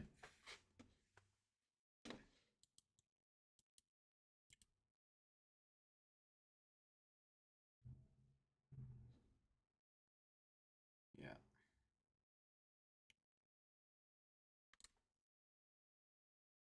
I actually don't know, but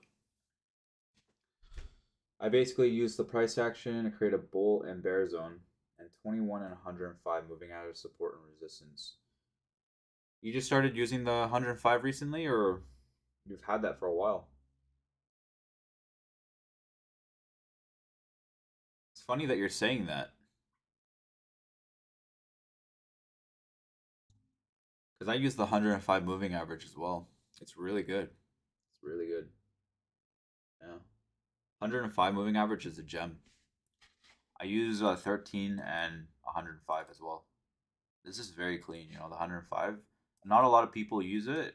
I don't think everyone uses very tight trend lines and stuff, but I find that there's really good market bias and direction after it breaks through. Like see, like this one right here was a confirmation here. You see how we broke through the resistance of the range? This right here is a buyer confirmation. We got the volume increasing too. So I'm already in. So after that breakout, like I had smaller size to the downside, but I swapped bias right away when it broke my other level, right? Um, every time there is a break zone, I look for that side of the trade. Means if the price breaks the bull zone, I'm looking for longs only. I guess this would be the same thing then, maybe, right? But I feel like it's very tough to find like bulls and bear zones, right? Very tough. Like for example, this right here is technically not a bull zone of any sort. This is just a retest area, right?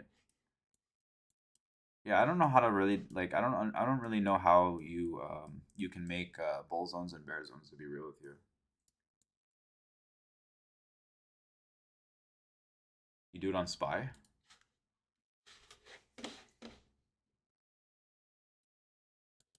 You know, I feel like SPY is hard to do it with because I know that on SPY and SPX they have a very strong confluence on breaking outside of the liquidity zones.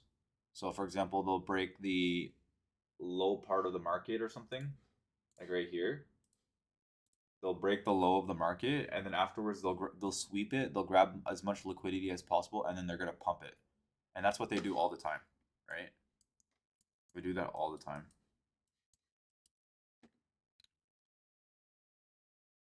They do that like when it's like at the resistance, and then they do it when it's at the support.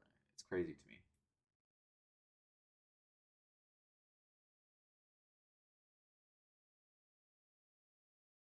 See, I'm already there. Looks like it's gonna follow through maybe over this high if possible. Yeah, I could probably take some off here maybe, or just hold it through. I think it could follow through. I think it's gonna follow through. I think we might actually reach this tip here. We're pulling back here, so this could be. I'm gonna add to my position instead of selling. All right, I'm gonna add to my position here. So I added another 10 micros, and then now my stop loss is break even maybe. Right? See how like I automatically switch to buying? Like you want to add to your positions, even on a practice account, is adding to your positions rather than selling. I think we might break the high here. Sweep it. Could sweep it actually. 34.60. Nice. Yeah. Paper trade is golden. Look at that. Right? Just add it to my position. Right? Now question is, do I take some off now? See, I'm pretty sure this is going, right? Like I'm gonna take some off here on off the table. Now I'm gonna take some off. I feel like that was a comfortable trade for me. Went from entry down here, right? Like immediate bias flip. So yeah, right?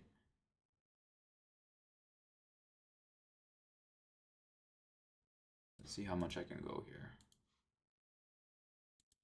I'm gonna take some off now. And go break even here.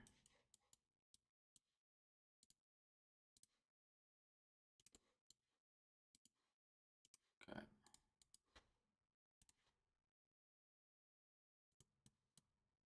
I'm gonna take one more off here. So I'm basically trailing it now. I'm not gonna. I think that's reasonable, right? Back to the mid level. I was talking about this earlier with my friend. Back to the mid level. We're at the 50% mark of this whole range here. So generally we get a nice 50% retrace of this range, which is now we're there, right? So like it kind of makes me wonder what's going to happen here, right? We might continue pushing higher. Yeah.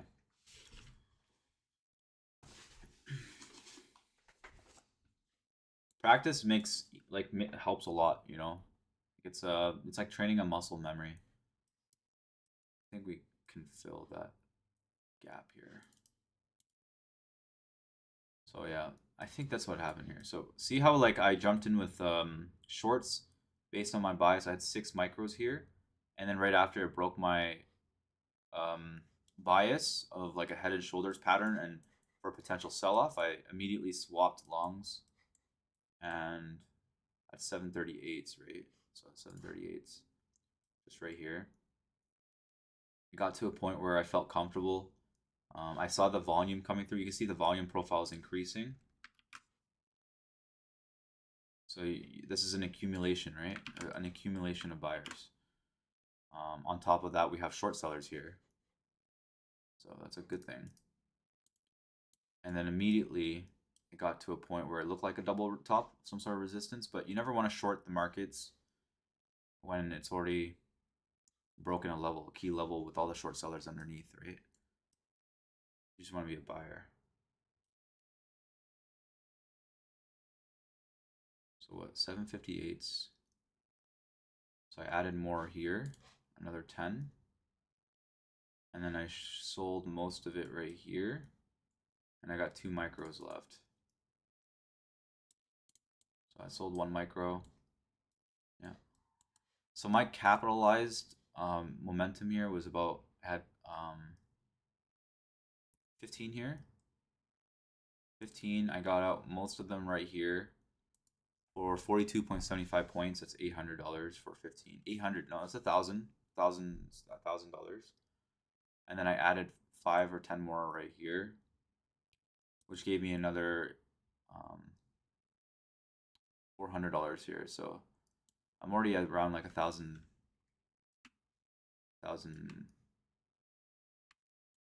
Yeah, not bad. I'm trail it.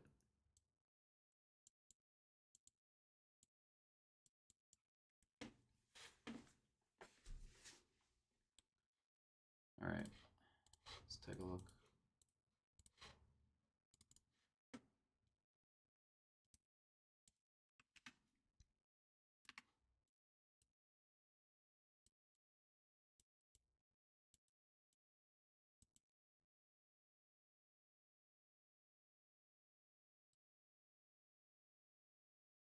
All right, so that was a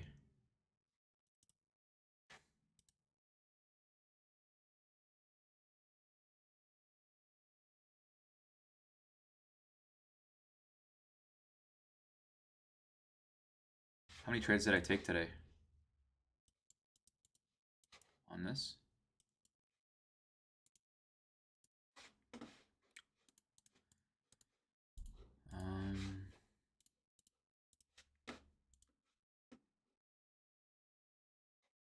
Yeah, I just took 1 trade. So that right there was quite a lot of size though, right? I would say 25. I did 15 micros, right? I did 6 micros to start, and then I switched to 15 micros, and then I added another 10. So I had like almost 2.5 minis there, right? To make $2,000, which isn't crazy, but still not a bad trade, right? And this is what you want to do. You want to train yourself to find the momentum, right? Find the momentum. This was the momentum.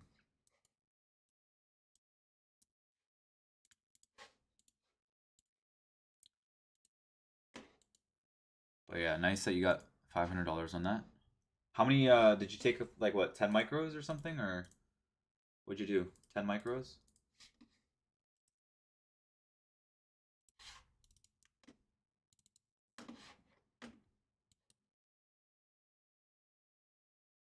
Nice pullback. Oh god, my friend's probably annoyed.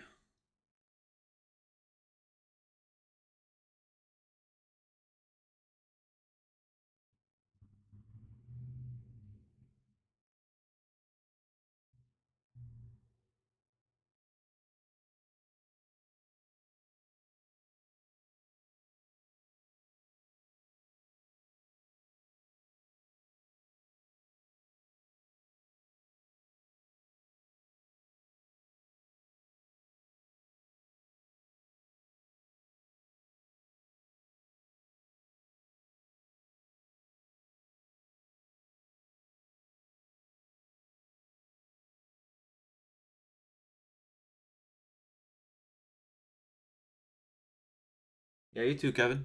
Enjoy your day, man. Enjoy your day, bro. Enjoy your day.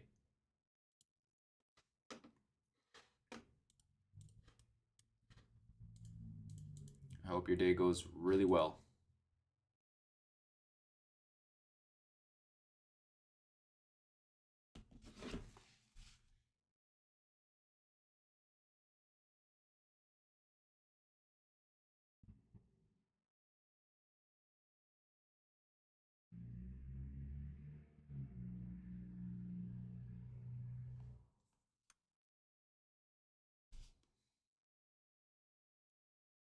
Okay. Another entry? Probably. 2 micros this time. Try it for 800s here. That's it.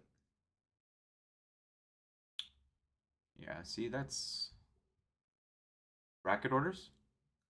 Yeah, bracket orders. Go to settings right here. And then just enter your risk and then the profit. And then automatically apply risk and profit brackets to new positions. Now, make sure that you understand that like if you do 300 to 1,000, it's gonna be really tight if you buy like 3 minis. You know, if you buy like 5 minis or something like that, it's super tight. Now you just want to trade if you really want to just trade with just 1 mini, bro. 1 mini, that's it. 1.5 minis, whatever it is, just 1 mini. Don't go too crazy.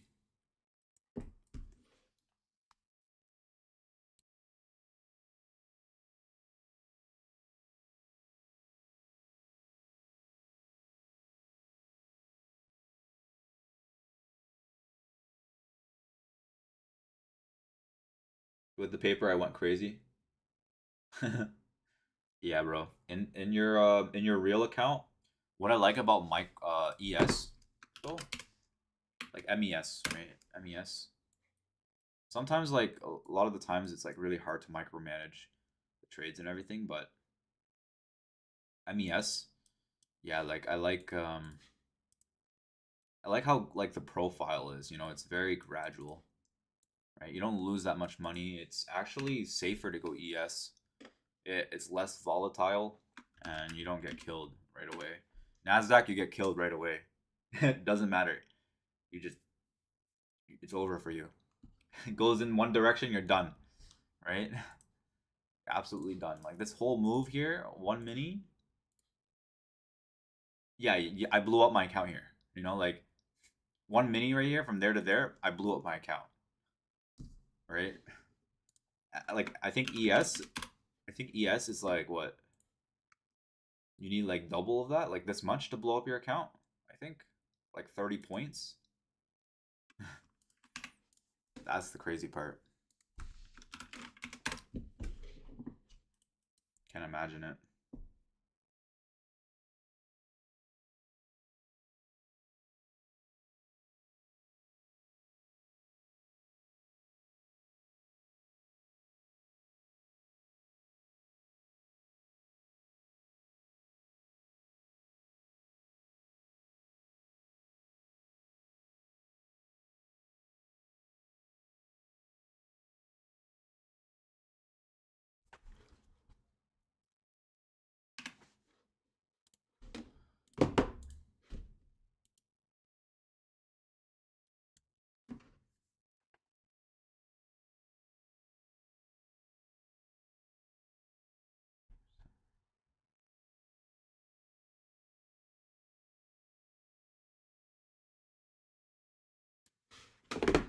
Charts.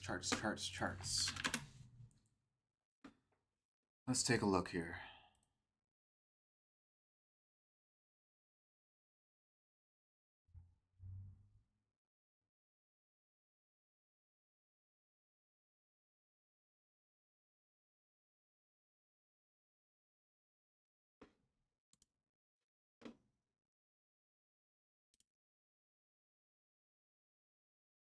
I like how this company gives you like basically a breakdown too of like my monthly recap on January. This is what my monthly recap was on January.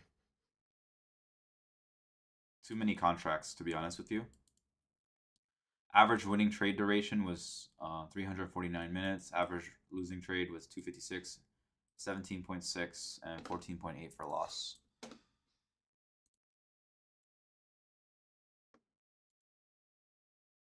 This is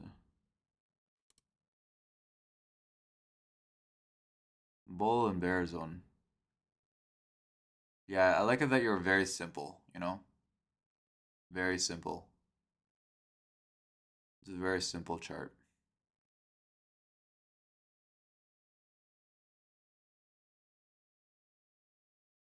It's very efficient.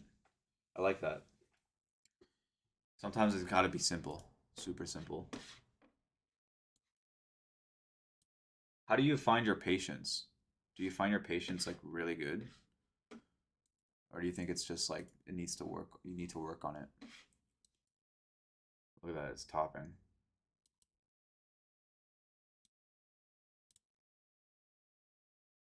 See that was the next resistance for me. Yeah. See that? A little bit of resistance here, order block. Right back into it. Since the price is below the bear zone, I'm only looking for shorts. Yeah. Hey man, that's a really good. You know what I like about that chart is that it's very high up there. It's very high up there, which indicates to me that you know for a fact it can reach that level, right? I like that. If you know that it can reach that level, then there's a possibility for a good short opportunity as long as it's under that. And I do that too. You know, I actually follow this bull bear. I see what you mean now. I get it. Yeah, I 100% get it. Yeah, you're 100% right. I feel the same thing. This big candle here was initially my thought process um was this is the bear side. So we're on the bearish momentum side. So any kind of like pullbacks into resistances are very valid. One thing that threw me off though was that this volume candle ended up being bigger than the actual candle for 8:30 news, which gave me more. And I go by volume bias too. I really like to see volume. I really like to see when volume is accumulating, right, on the buy side. That's my favorite to look at, especially on the 1 minute. If I see volume increasing as the trend's going up, that's my sign that it's accumulating. If there's volume decreasing on the downside or increasing on the downside, it means distribution. And that's what I love about it.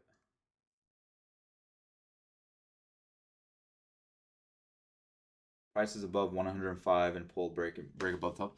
Yeah, yeah. My other one is I like this one. YM. YM's my bread and butter. I was actually talking about this with Kevin. I was talking to Kevin about this one too. I like it when YM breaks above the 105 because it gives you a very nice long opportunity. Really good risk to reward. And if you use the 105 along this, it's very clean, very clean. It'll never hit your stop. If it breaks above like this and it shows strength and some consolidation, a lot of the times you can actually do 1-to-1 and it'll work out. 1-to-2 and 1-to-1 will work out, guaranteed. And it'll be a while before it actually even like hits your stop. So it's right here, 44, still 1-to-1. You can take profit whenever you want to, but it won't reach that. It won't reach that level, that 105. It won't reach your point of control until later down the day. It could hit it still, but it could go sideways all day, which is why I love it. Look at this one. Break above, nice clean structure. Immediately, you take a long position here, stop here, you get stopped out once. It is what it is. Next time you do it, it won't come back. That's what I love about this. Long? Yeah, that candle was nice.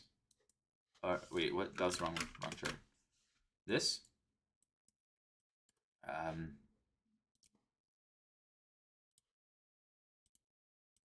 This is more likely to go down. Right? Much more likely to go down. Because now the volume profile isn't so clean, right? I think that's how it is. On ES, 105 moving average. Now, problem is that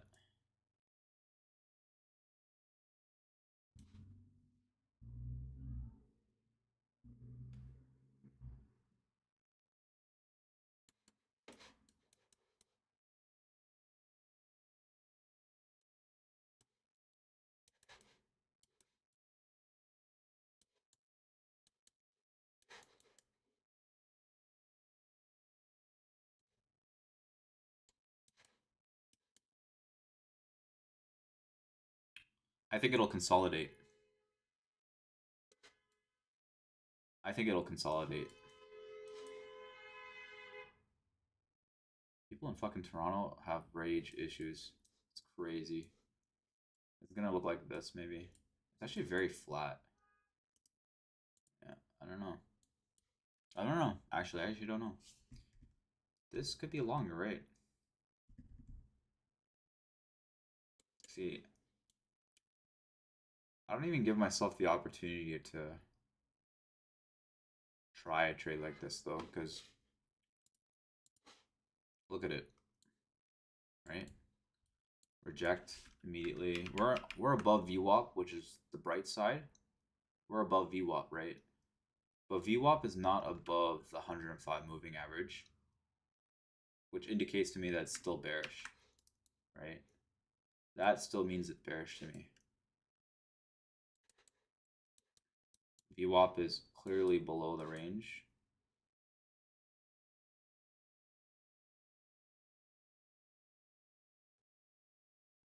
And that's when it's bullish. Could still go sideways, man. Definitely could still go sideways. We've been seeing it. Look at the strength of sellers on each of these moves. Right?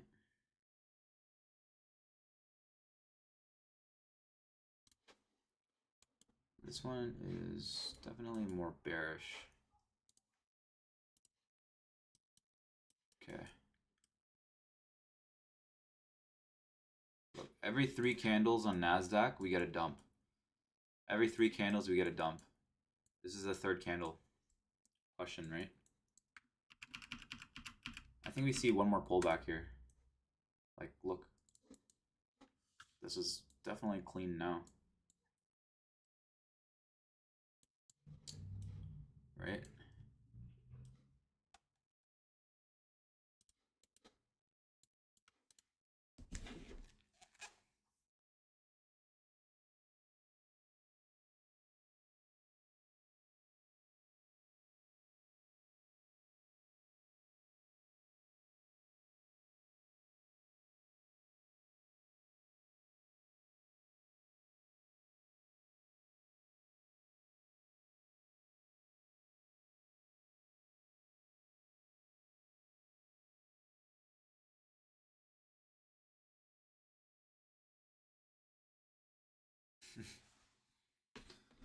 Towards the upside, eh? What I mean to say is this is when I'm considering the market switch trends. I get that. I get that.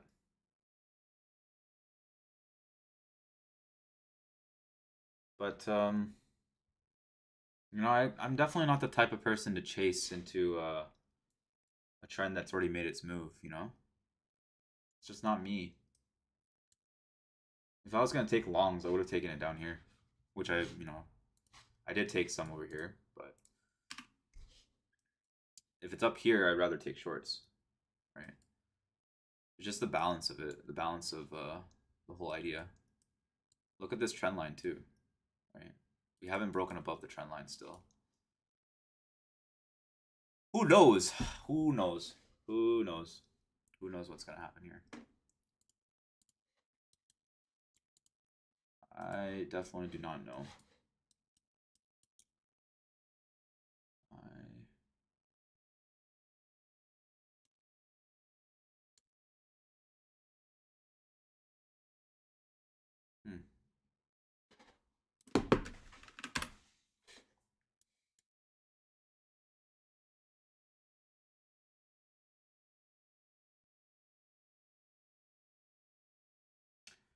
I bet you that this is a fake out. I've been like, you know what it is? Like, I've definitely thought in the back of my mind, like, I've definitely taken trades where I've taken long on ES and SPX after like a whole move up like this, and I would be so convinced that we're gonna break through the highs. It's rare, super rare.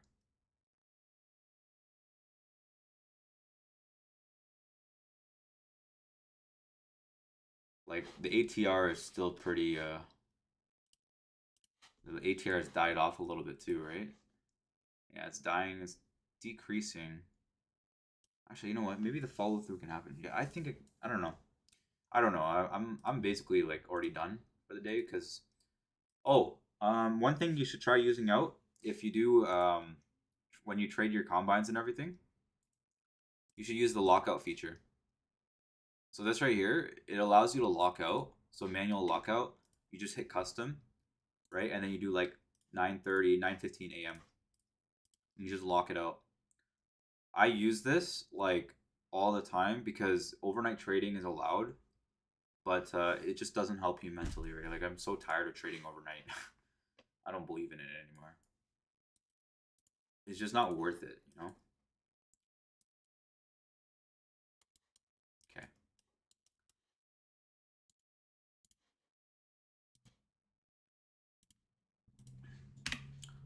I would only take shorts here, probably.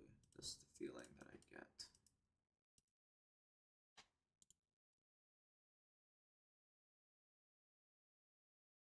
Yeah, there's a ton of features. Like that's what I like about the company.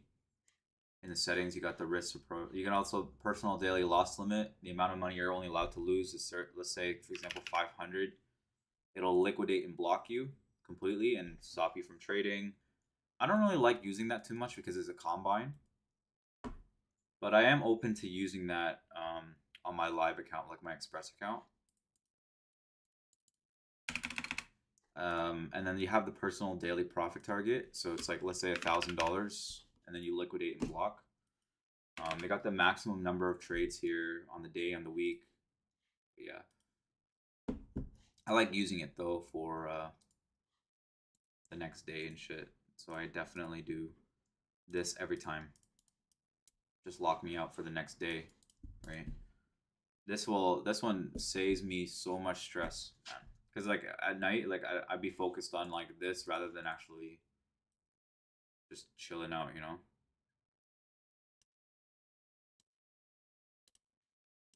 Kind of feeling it. I think I could try to take shorts here.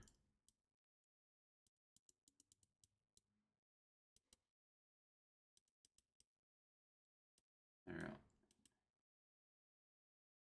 I accidentally took 10 minis here on the practice account, but let's see it. Let it follow through here.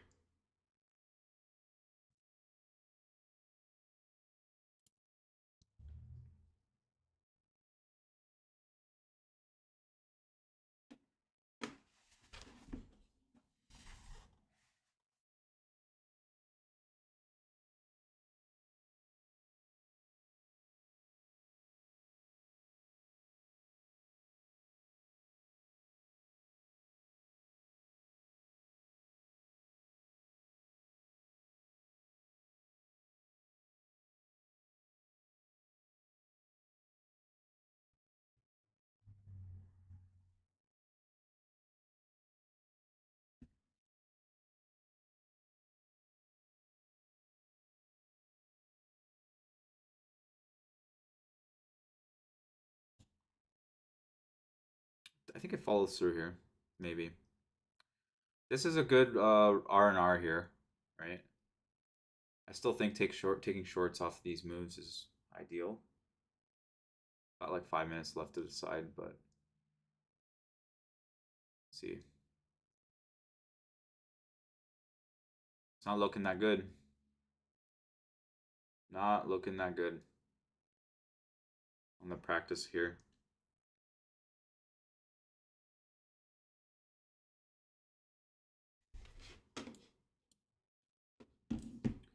Should be looking at a bigger time frame.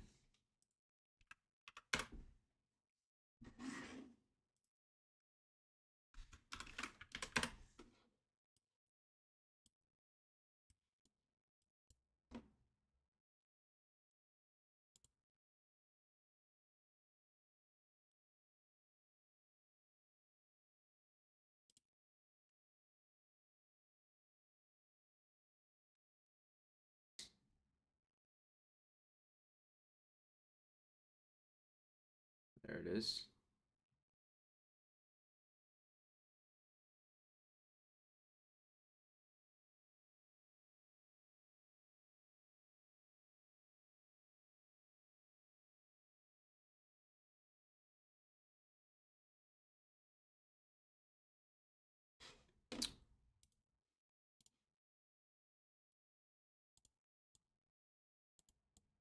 Okay. Solid, right? So far.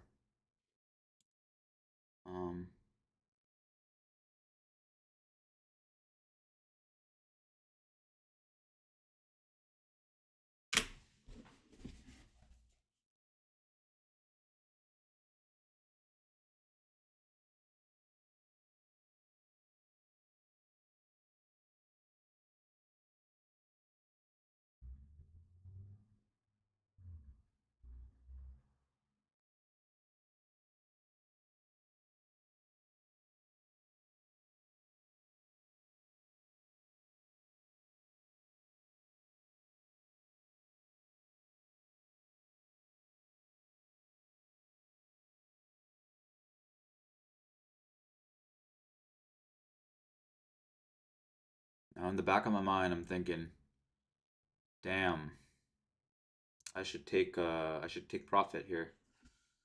Nah, bro, I'm taking adding to my winner. That's what they say. I'm adding to my winner. Let's try it.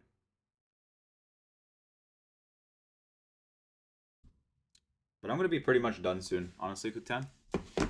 Tired, man. Tired. Just need to chill out a little bit. Gonna call it a day pretty soon here.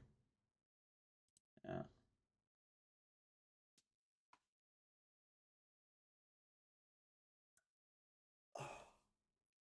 I'm pretty sure this support hits, man. I'm pretty sure. Yeah, I'll see you later. I'll be on tomorrow. I'll be on Top Step TV from 12:15 p.m. to 1:15 p.m.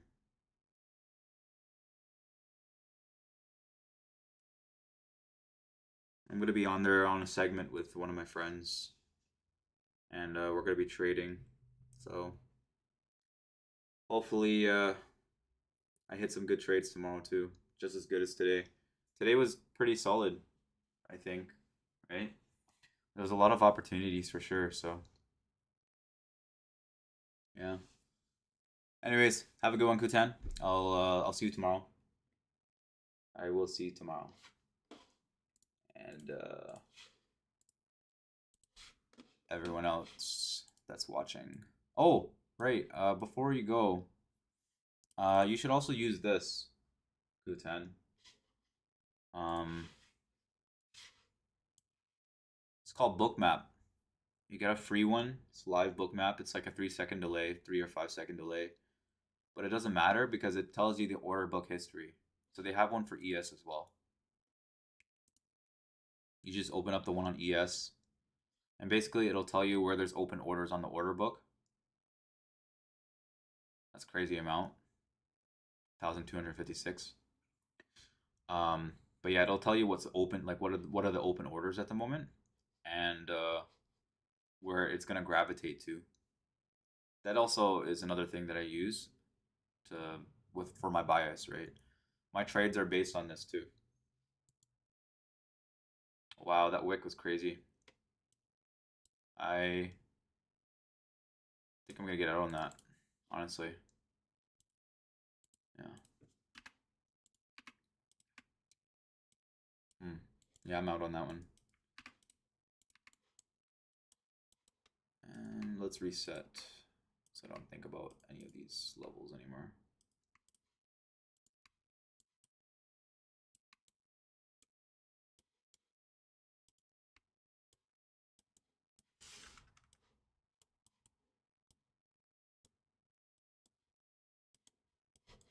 All right. Awesome. Thanks. Enjoy your day, man. It's gonna close up my stream here.